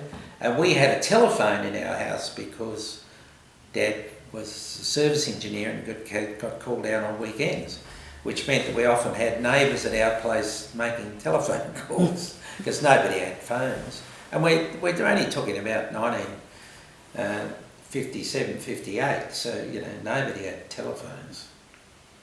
Anyway, we moved into the house at Brighton Gardens, and Peter decided to move from Lightburns, which had been his first job. Lightburns, the concrete mixer makers and washing machine makers, and later on Zeta car makers. They had taken him on early, and he was working in the drawing office. He wanted to join the army, and he joined the army and joined the Survey Corps and took off. And so I was the eldest boy at home. And then the army canteen service told me that they were no longer going to be doing the paperwork that I was doing, which, when you think about it, was a good thing because it seemed like a complete waste of time. But they offered me a job at Maralinga. Now, I'd never even heard of Maralinga much, except that's where they used to test atomic bombs. And they said, you're just going on 18, but if you can work for 3 months, or it might have been 6 months, after and be successful after that, we'll pay you adult wages. And I said, oh, well, how much were the wages before adult wages? And they said that was £18 a week. £18 a week. My dad was only earning 12, so £18 a week. And if I was successful after the probationary period, I was going to get paid £25 a week. Well, I couldn't wait to get there. But I went home, and Dad was not well at that stage, but he was still getting around and still driving. And I said, to him, what do you think? And he said, well, the only thing is, your mother is here on her own and I'm not well. But he said, opportunity only knocks once, son. And, if they're asking you to do it, they must think you're the right person for the job. So, talk to your mother. And then Mum said, well, go. So I did. I left home, and I left home. Dad drove me out to Edinburgh, and I got into an old Bristol freighter with a whole heap of other people and flew to Maralinga, which I had no idea where it was. But I tell you what, Bristol freighters were not as fancy as DC-3s. They were as slow as a wet week. I don't know how they stayed up in the air. And it's a long way to Maralinga, and it seemed to take about 5 hours to fly there. And it had been cold when we left first thing from Edinburgh in the morning. We got there, we're all stifling. And when we got out, the pilot said, oh, sorry fellas, I forgot to turn the heating off. Because it had been cold when we started. And they were all just little net pads. There were no pads on the seats. And we were stifling in the back. And I got to Maralinga, and I was met by a big warrant officer. And he insisted on carrying my bags. Here I was, an 18-year-old, and I had one suitcase. I think I've still got that suitcase. Anyway, his name was Warrant Officer Britton, and he said, Bates-Brownsword. He said, I know that name. He said, your father's got the same name as you, hasn't it? And I said, yeah. And He said, we used to call him Brownie. And I said, oh, I don't know. Anyway, he'd known Dad in various times. So there I was at Maralinga, working in the canteen, making milkshakes, selling anything, tobacco, anything you need in the middle of Maralinga. It was an interesting part of the life, and they were still testing atomic bombs and triggers and all those sorts of things.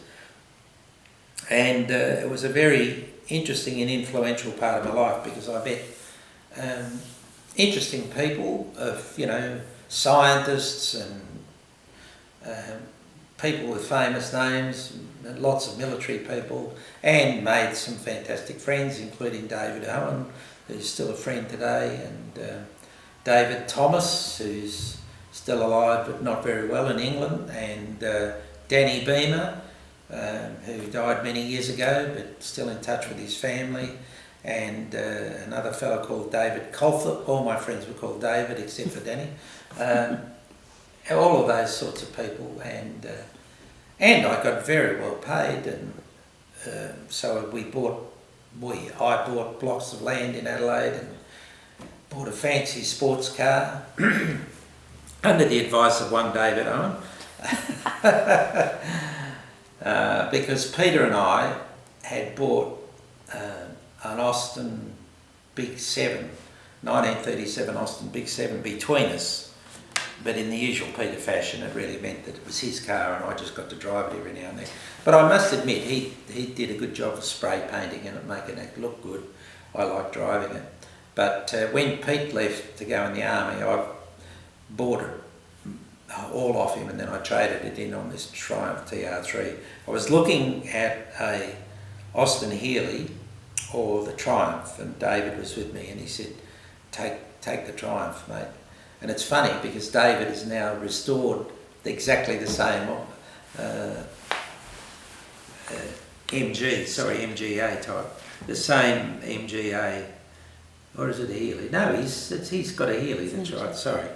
Yeah, he's restored the same Healey that I was going to buy. So that was fascinating. Yeah, talking about Maralinga reminds me that that's where I had my first public performances in playing trumpet and in singing, as a matter of fact. When we were living in Ascot Park, which was a little piece of my life that we skipped over a bit, but it was there, we were living there, and we're out the back of the housing trust house we were living in. Dad built a shed, and there were lots of bits and pieces in the shed that, there was nothing, no car in there, but there was lots of bits and pieces, including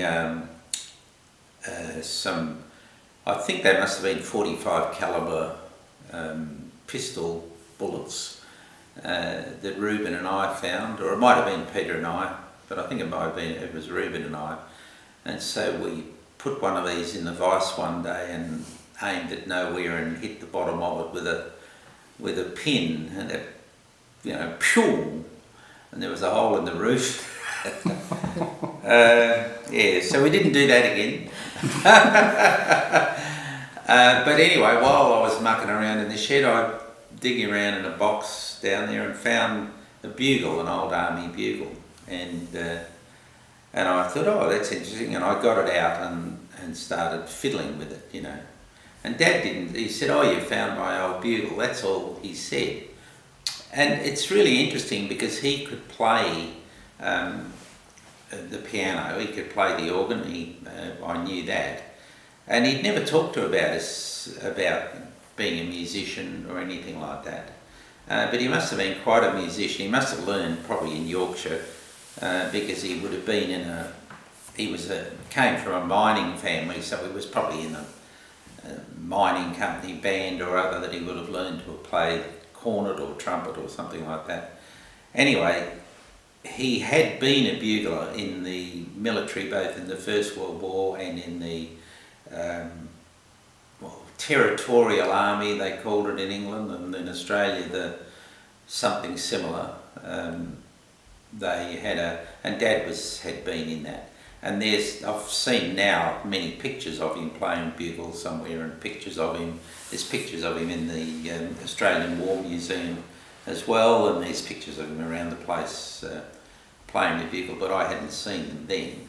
And I used to muck around with this bugle, and then Peter, my elder brother, had a friend called Glenn Rooney, and Glenn was around there one day and he said, "Oh, you know, you're playing that." He said, "I've got a trumpet at home." And it turns out that he'd bought a trumpet and had been taking lessons and had given it up. So I bought the trumpet off him. I think it was for about £25, which was a fair bit of money in those days. And I also went off to see his music teacher, Ron Tunks. Ron was the principal trumpet player in the Adelaide Symphony Orchestra. And when I first went there, he said, "Oh, where'd you get the trumpet?" And I told him. And he said, "Oh, I remember Glenn, he's a nice boy." He thought he was going to become Harry James overnight. So he didn't. But so I was learning from Ron, and I was getting to be quite a good player, as to the extent that Ron would invite me up to his home in the Adelaide Hills for free lessons on weekends and things like that. And that was going well until I got the job at Maralinga, of course, and I couldn't travel all the way from Maralinga, which is 750, I think it might be miles by road and rail from Adelaide. So I used to play the trumpet in the picture theatre, because during the day nobody used the picture theatre. And Maralinga was beautifully set up. There was swimming pools, tennis courts, beautiful picture theatre, air-conditioned picture theatre, and it was really very good. And as most of my work was during the afternoon and evening, I would have mornings off, and we sort of did shifts, and sometimes I'd have a whole day off. And anyway, we'd always finish, the canteen would always shut at 7:30, and the pictures started at 7:30 at night, and they played 2 pictures, and they were the most up-to-date pictures. They were more up-to-date than the pictures that were showing in Adelaide, because the British military used to fly them out from England when they were bringing out troops and supplies. They'd fly out movies from England and then fly them back again. And so they'd show 2 pictures every night. And the first night they'd play one movie, and the second movie they would play first the next night. So you could go to the pictures every night and see a different movie, or you could... So it was really interesting. And but I found the movie projectionists, of course, didn't work at all during the day, only worked at night. And I got to know them, and they said, "Yeah, come and practice in the theatre." That was fine. And anyway, they came the first Anzac Day that I was there, and they had a recording of somebody playing the bugle. And I thought, "Oh, that's pretty ordinary. Yeah. I wonder why they didn't ask me." And I suppose they didn't ask me because they didn't know that I was playing. Anyway, I got onto one of the Australian officers one time before the next Anzac Day. He said, "Oh yeah, that'd be great if we could." So I rang up home and asked Peter to send me up the Dad's bugle, which he did, and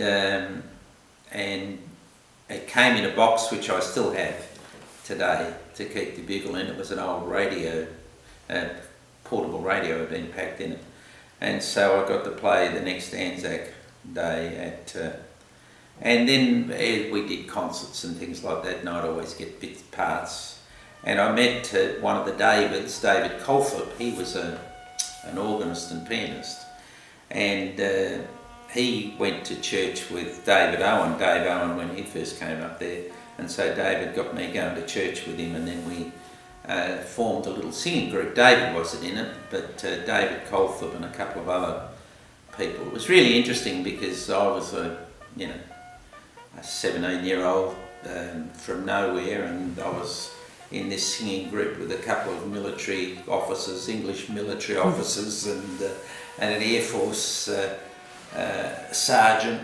It was really interesting times. So that's where I first started playing the trumpet, and still do.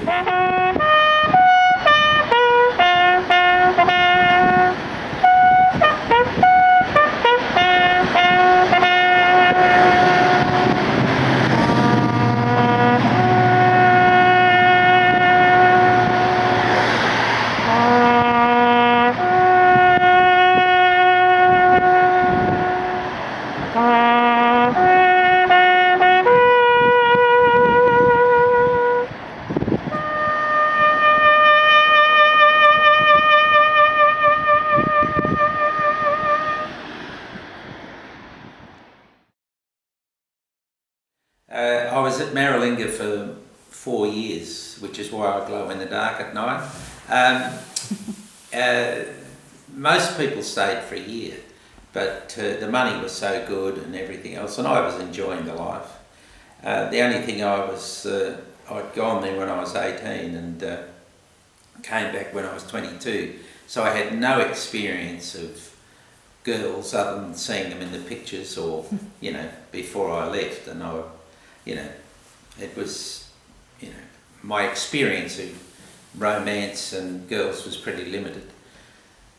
Anyway, the time at Maralinga was really terrific. I enjoyed it, and the biggest incident that happened there was Dad had got so sick, and I came down and once stayed down for 4 weeks, and he seemed to be getting a bit better, and so I spoke to the canteens people, and they said, well, you can stay down as long as you have to. And I said, oh, I better get back, because I knew that the guys up there was just struggling without me. They were struggling, they were getting by, but it meant they had to do a lot more work. So I went back.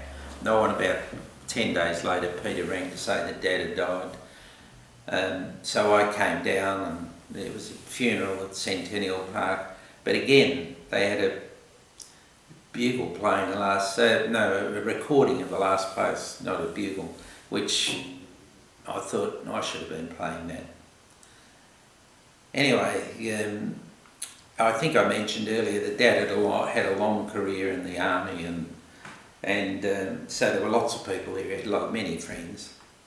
But I went back to Maralinga. Peter went back to his military. He was in the Survey Corps in Bendigo or Ballarat or wherever he was. And David Owen and I, who was a friend of Peter's, they were both in the Survey Corps, became firm friends. And so Dave used to come down to Adelaide with me when we came down on holiday.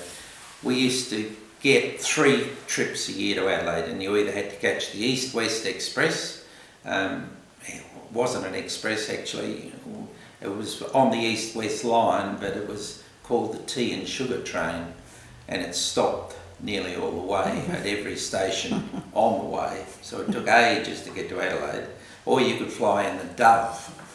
And it was a de Havilland Dove, a little twin-engine plane that carried about 8 or 10 passengers. I can remember it was VHF, DHF was its call sign. Victor Hotel, Delta Hotel Foxtrot or something like that. And sometimes when the pilot was, well, one time we were flying up and the pilot opened his little cup and said, has anybody done this trip before? And I was sitting there and I said, yeah, a few times. And he said, why? And he said, come up the front here. He said, I can't quite make out where we are. Well, when you're flying across flat desert, I mean, it's pretty hard to... And I said, oh, which way's north on there? And I said, well, fly north until you hit the railway line, then turn left and go along, and then you'll find Cook, and you turn right and Maralinga's up there. So, but that was a great little flight. Mind you, it took, I'm trying to remember it, I think it took 2 or 3 hours to fly. Well, it was a long way, even as the crow flies. And sometimes, depending on whether they'd fly over Ceduna, some guys would just fly up the coast to Ceduna and then turn right. So the navigating wasn't all that brilliant on the part of these pilots. I think they may have had a different pilot every time.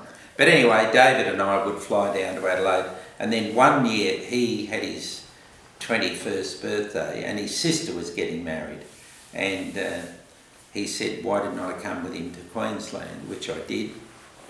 And when we came back, we drove back his Austin Healey Sprite. We drove it all the way back from outside Brisbane where his parents lived, and we had a really good fun time. And Dave then left his car at Mum's place so that whenever he came down he had to have a car to drive. And of course that made a great life for Reuben and William, who were home, and they could have this Austin Healey Sprite to drive around in. The one thing that struck me when we went to David's place We went to church one morning, his whole family went to church. And we got to the church and I thought he was Church of England as it was then. But boy, it was very high church, so high church that I thought it was a Catholic church because they were all kneeling and crossing themselves all the time and speaking in Latin and all this sort of stuff. It was really quite interesting, but David's the reason I'm an Anglican, I think. I only think I'm an Anglican, I'm not too sure sometimes. But anyway, Maralinga was quite an adventure for a young man, but it all came to an end soon after I'd decided to leave the canteen service where I was being paid the princely sum of £25 a week when a fellow that I knew who was working for the Department of Works decided he'd had enough and he was going home to Adelaide. And he told me I should transfer to the Department of Works because they were paying people £45 a week. And when you consider that you paid £3 a week or £2.10 a week for board, it meant you could just sock money away, really. Because everything else was provided, the swimming pool, the pictures, they were all free. You did all those sorts of things. But it all came to an end not long after that when they were winding down the Maralinga, the atomic tests were being wound down. And I got offered a transfer to Woomera by the Department of Works. So I took that and I went to Woomera, but Woomera was nowhere near like Maralinga. At Maralinga, as I said, you all mixed in, everybody, at night everybody just wore civilian clothes. There was no strata, if you like. But when you got to Woomera, everybody was segregated according to their rank. So there'd be Mrs. Colonel Jones and Mrs. Sergeant Smith and all this sort of rubbish. So, but I joined the Woomera Town Band, and somewhere in my records I've got a little note when I left saying thank you very much for helping out with all the juniors, which is something I enjoy doing because it gave you an opportunity to mix with other people. And I lived out at Woomera West where all the Department of Works people lived, and it was like being segregated out on the edge of town, a bit like the Aboriginals always were on the edge of town in white society. And we lived in corrugated iron tents, they really were. They were the shape of a tent, and they had duckboard floors, they were called. It was just crates, what do you call them? Packing crates? Packing crates or pallets? Pallets. Pallets laid on the ground then with a wooden floor on top of the pallets. And the windows were flaps that opened up like this, and you stuck a piece of wood out and that held it open. But it wasn't a window, there was no glass in the window, it was just fly wire. And on a stinking hot day in Woomera, which can be in these days terms, 45, 7, 8 even degrees, those huts used to heat up like mad, and sleeping was pretty ordinary. So it was an ordinary life, and at Maralinga the food was fantastic. It was provided by the Australian Army, and no matter what people say about army cooks, those guys knew how to cook in comparison to the cooks at Woomera, who are always civilians, and I think they were all selling the good stuff on the side and feeding the rubbish to us, because I started to eat mainly salads. I wouldn't eat the crud that they turned up as food, so I ate salads. And sometimes you'd go in at lunchtime and you'd see a salad and you say, oh, I'll have that one. And they'd have all made up on a plate. And you go back at night and you think, I'm sure that's the one I didn't have at lunchtime. And it wasn't refrigerated or anything like that. It was, excuse me, wilted and stilted. But I still enjoyed that, but not as much. But what I did was I decided to come down to Adelaide and get my car and take it back up. Well, my car was by then Vauxhall Cresta, I think it was, which I hadn't bought. Ruben had bought it for me when my Triumph TR3A was sold, and I've forgotten why I sold it. Sometimes I wish I hadn't. It probably needed a bit of work doing on it or something, but I came down and got that. And then before I did that, I caught the train down one night. The train would leave Woomera at 6 o'clock at night, and it would get into Adelaide at about 9 o'clock the next morning. So it was a bit of a trip, and of course you were sitting up and you had to change trains 3 times. Once there was what they called a bud car ran to Woomera. That was the diesel rail car. Then you got on to the east-west on the line. Then you go to Port Pirie. Then you change trains in Port Pirie because the east-west was a different gauge to the bud car and then you catch the express to Adelaide from Port Pirie. It was quite a journey, you know, and by the time you got to Adelaide you'd been up all night and you were worn out, and then you had to catch the damn thing back again on Sunday so that you could be there for Monday morning. The train trip sort of was a bit ordinary, and then somebody told me that some of the fellas would drive you to Adelaide for £5, which was the same price as the train fare, which was a fair amount of money. The money at Woomera was not as good as Maralinga, but it was still much better than working in Adelaide. And I moved from working on road gangs and all that sort of stuff to painting houses. You just allocated your jobs as was needed, you know. So sometimes you'd be digging holes in the road, and other times you'd be painting and all that sort of thing. But anyway, one weekend I decided, because Woomera was such an ordinary place to be at, compared to Maralinga, I would come home whenever I could.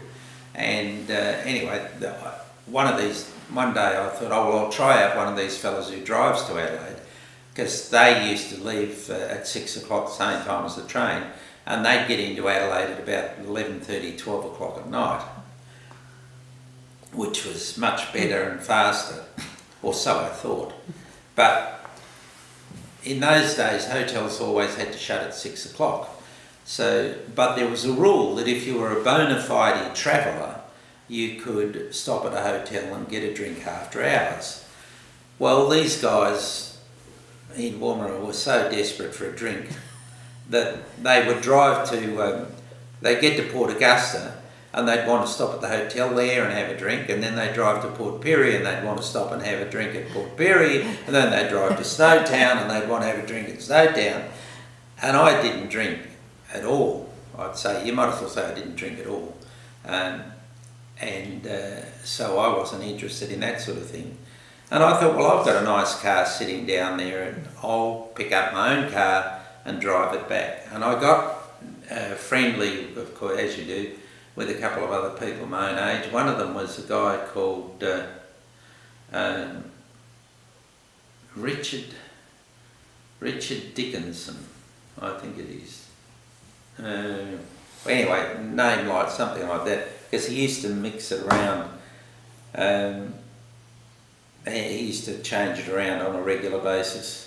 He would also light his own farts and blow blue flame out of his backside. He was a bit of a character.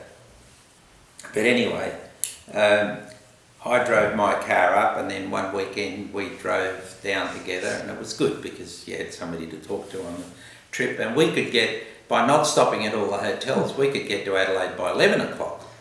And these guys who used to drive down, they would drop you off, say, at Victoria Square. And, well, I wish I could just remember this guy's name, whether his name is Richard. That's right. Dickinson was his name, and he called himself Richard Ensign because he didn't think Dick was too nice a name. But whatever it is, he said, you know, you could make some money out of doing this. He said, you've got a nice car, you drive down quickly, blah, blah, blah. So what I did was I put a note up in the canteen and said, you know, leaving for Adelaide this Friday, £5 a go. And I got 4 people who wanted a trip down. So I developed this little business, and I'd drive up and down every week. It was a regular thing. And if they lived on the way to Brighton, I'd drop them off at their house and pick them up at their house. So all of a sudden I got all the takers.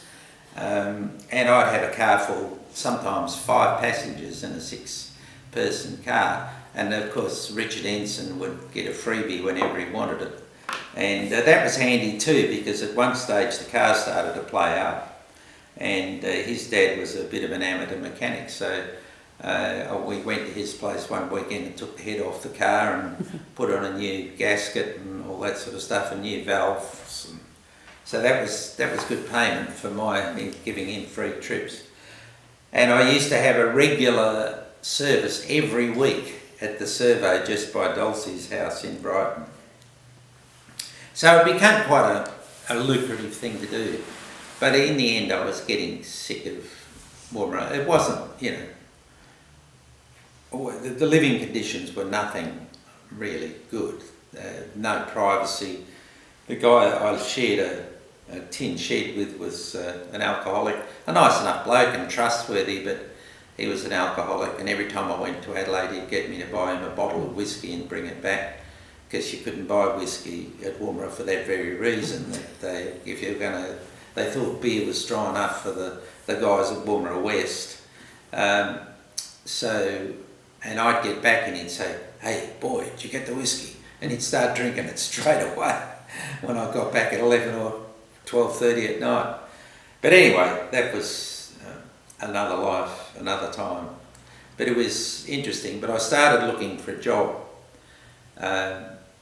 And there was one advertised at Harris Scarfs, and I rang up or wrote a letter, and then they rang me up and blah blah blah. I had a sort of a phone interview, and then I got a letter saying, "Sorry, you didn't get the job." And I thought, oh, that was a bit disappointing. So I started to look again when I was down on the weekend, start to look in the advertiser.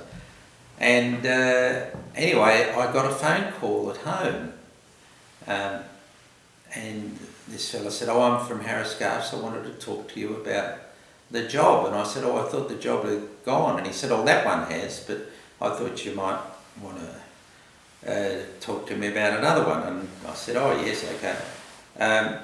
And he arranged to meet me on a Saturday morning at his place, which was near Hove, so it wasn't far away.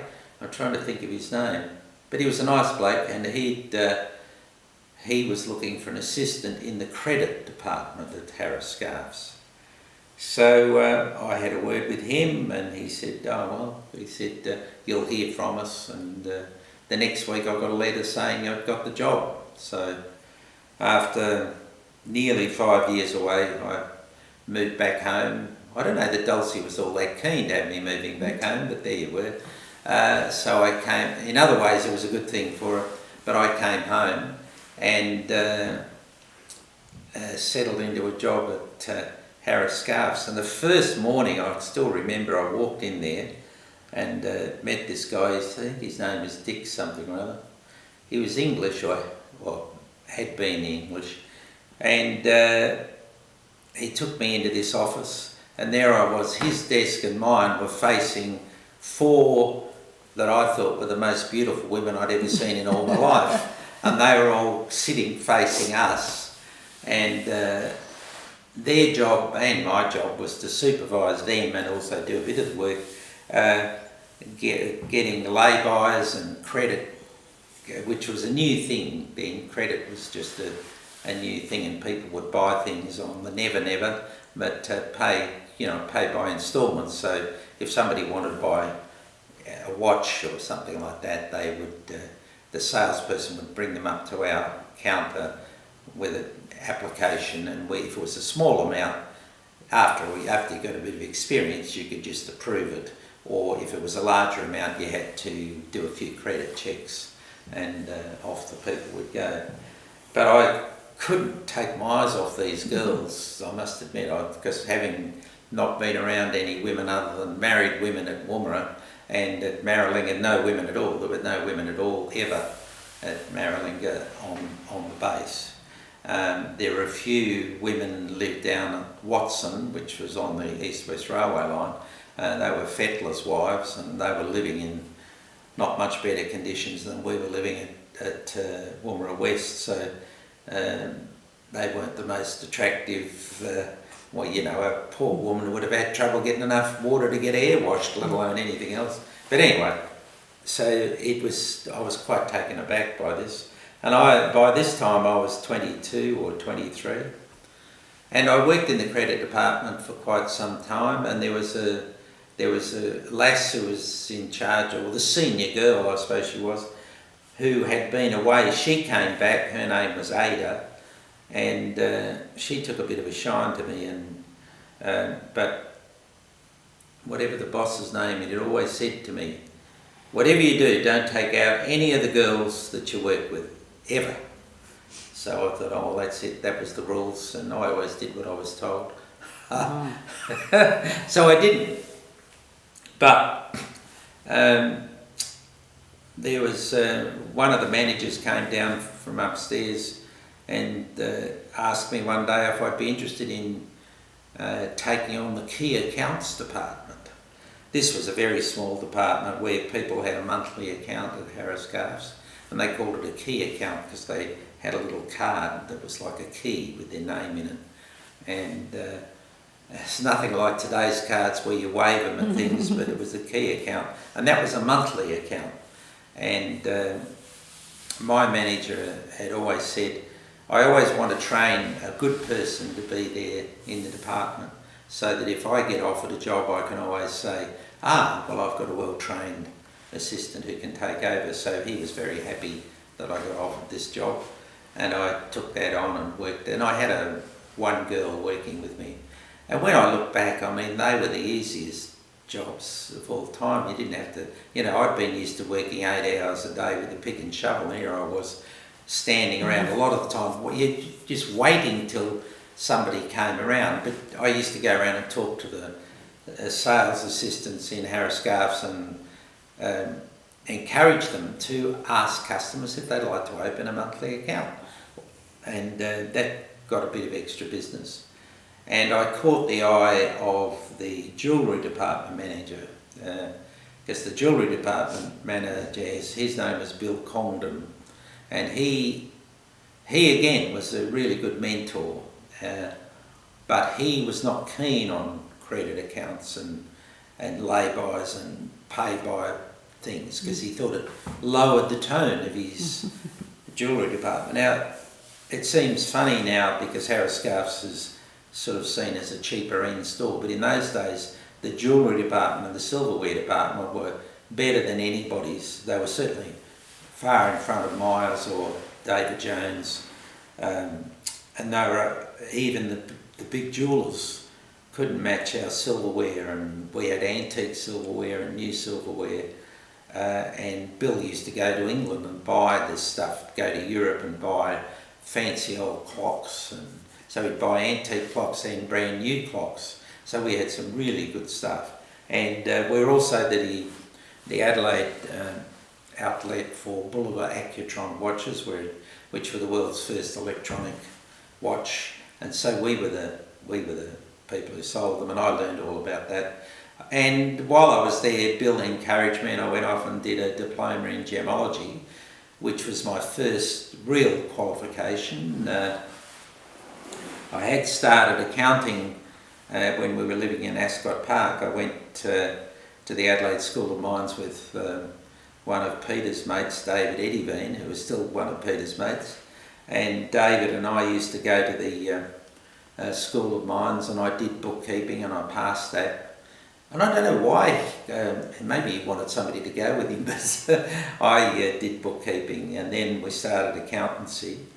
And during that period I broke my foot playing football in the street, broke a bone in my foot, and I was grateful because I could give up going to this accounting course with good reason. I couldn't get there on my crutches, and I didn't have to say to my mum I just didn't want to do it.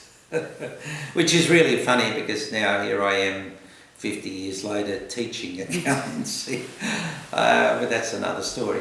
Yeah, it was just interesting coming back home and working there. And when I moved to the key accounts department, I decided to ask Ada out and she was an interesting girl, Italian girl, and she was into dancing and all that, and we nearly went to a ball or a dance every Saturday night.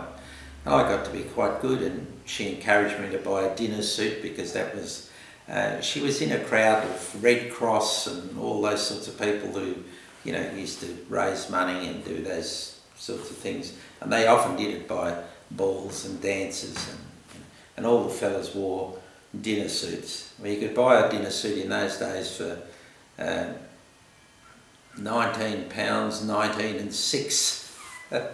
So I've got one of those and used to go out dancing on a regular basis with Ada.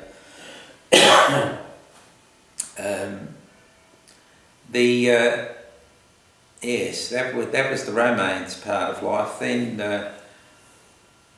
I had we used to have a group of us at Harriscoves, and we all lived at Brighton. We all got off at the same station, and one of the guys was the manager of the lawnmower department, and he was also an Anglican, and we used to talk on the way home, and he was a very good mentor, the same as Bill Congdon, and another fellow whose name escapes me. We used to all get off and walk home together from the train, and he said to me, he started putting ideas in my mind. I don't know what they were, but he sort of was letting me think that, you know, Ada wasn't the right girl for me, blah, blah, blah.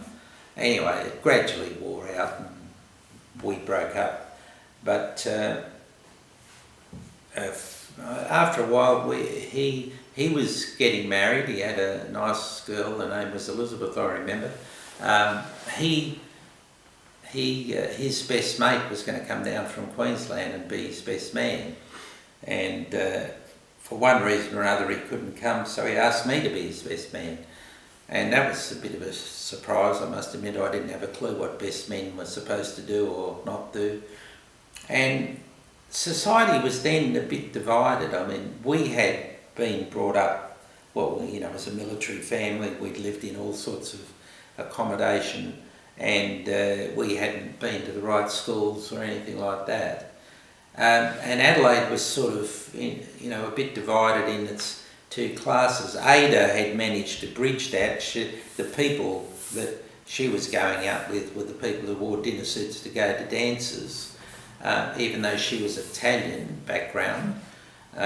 She'd sort of bridged that, and there I was being best man, and I, at least having been to a few of Ada's things, I had my dinner suit to wear as best man, and I had some idea of what to do, because, believe it or not, I wasn't all that good at public speaking because I had no experience. But anyway, life went on, and there was a lass in the credit department, started working in the credit department, an Irish girl, and her name was Rita, and I was, you know, she was a very nice looking girl, but I thought, well, I'm not going to go anywhere near Clark, his name was, the manager of the department, Bill Clark, and I thought, Bob Clark, and I thought, no, I'm not going to go anywhere near any of the girls in his department. Anyway, Rita used to come and regularly see me, walk past or say hello or what have you. And then one day I was walking home to the bus. I caught the bus home at this stage, and I was walking home to the bus, and Rita walked home to the bus with me. And I said, oh. And then she got on the same bus, and I walked with her and was talking to her. And she sat I walked down to the back seat of the bus, and she walked down to the back seat of the bus, and I said, you don't catch this bus, do you? And she said, I am today. And she had an umbrella with her. It must have been winter time. And she poked me in the ribs with it. And I said, well, what do you do that for? And she said, I'm wondering what I've got to do for you to take notice of me. So there you go. I knew nothing, as I said, much about women. So there you go. It was interesting. So she and I had a pretty different sort of, I won't call it a relationship because it has a different meaning these days, but a different sort of romance. Do you want to elaborate on that? Do I want to elaborate on that?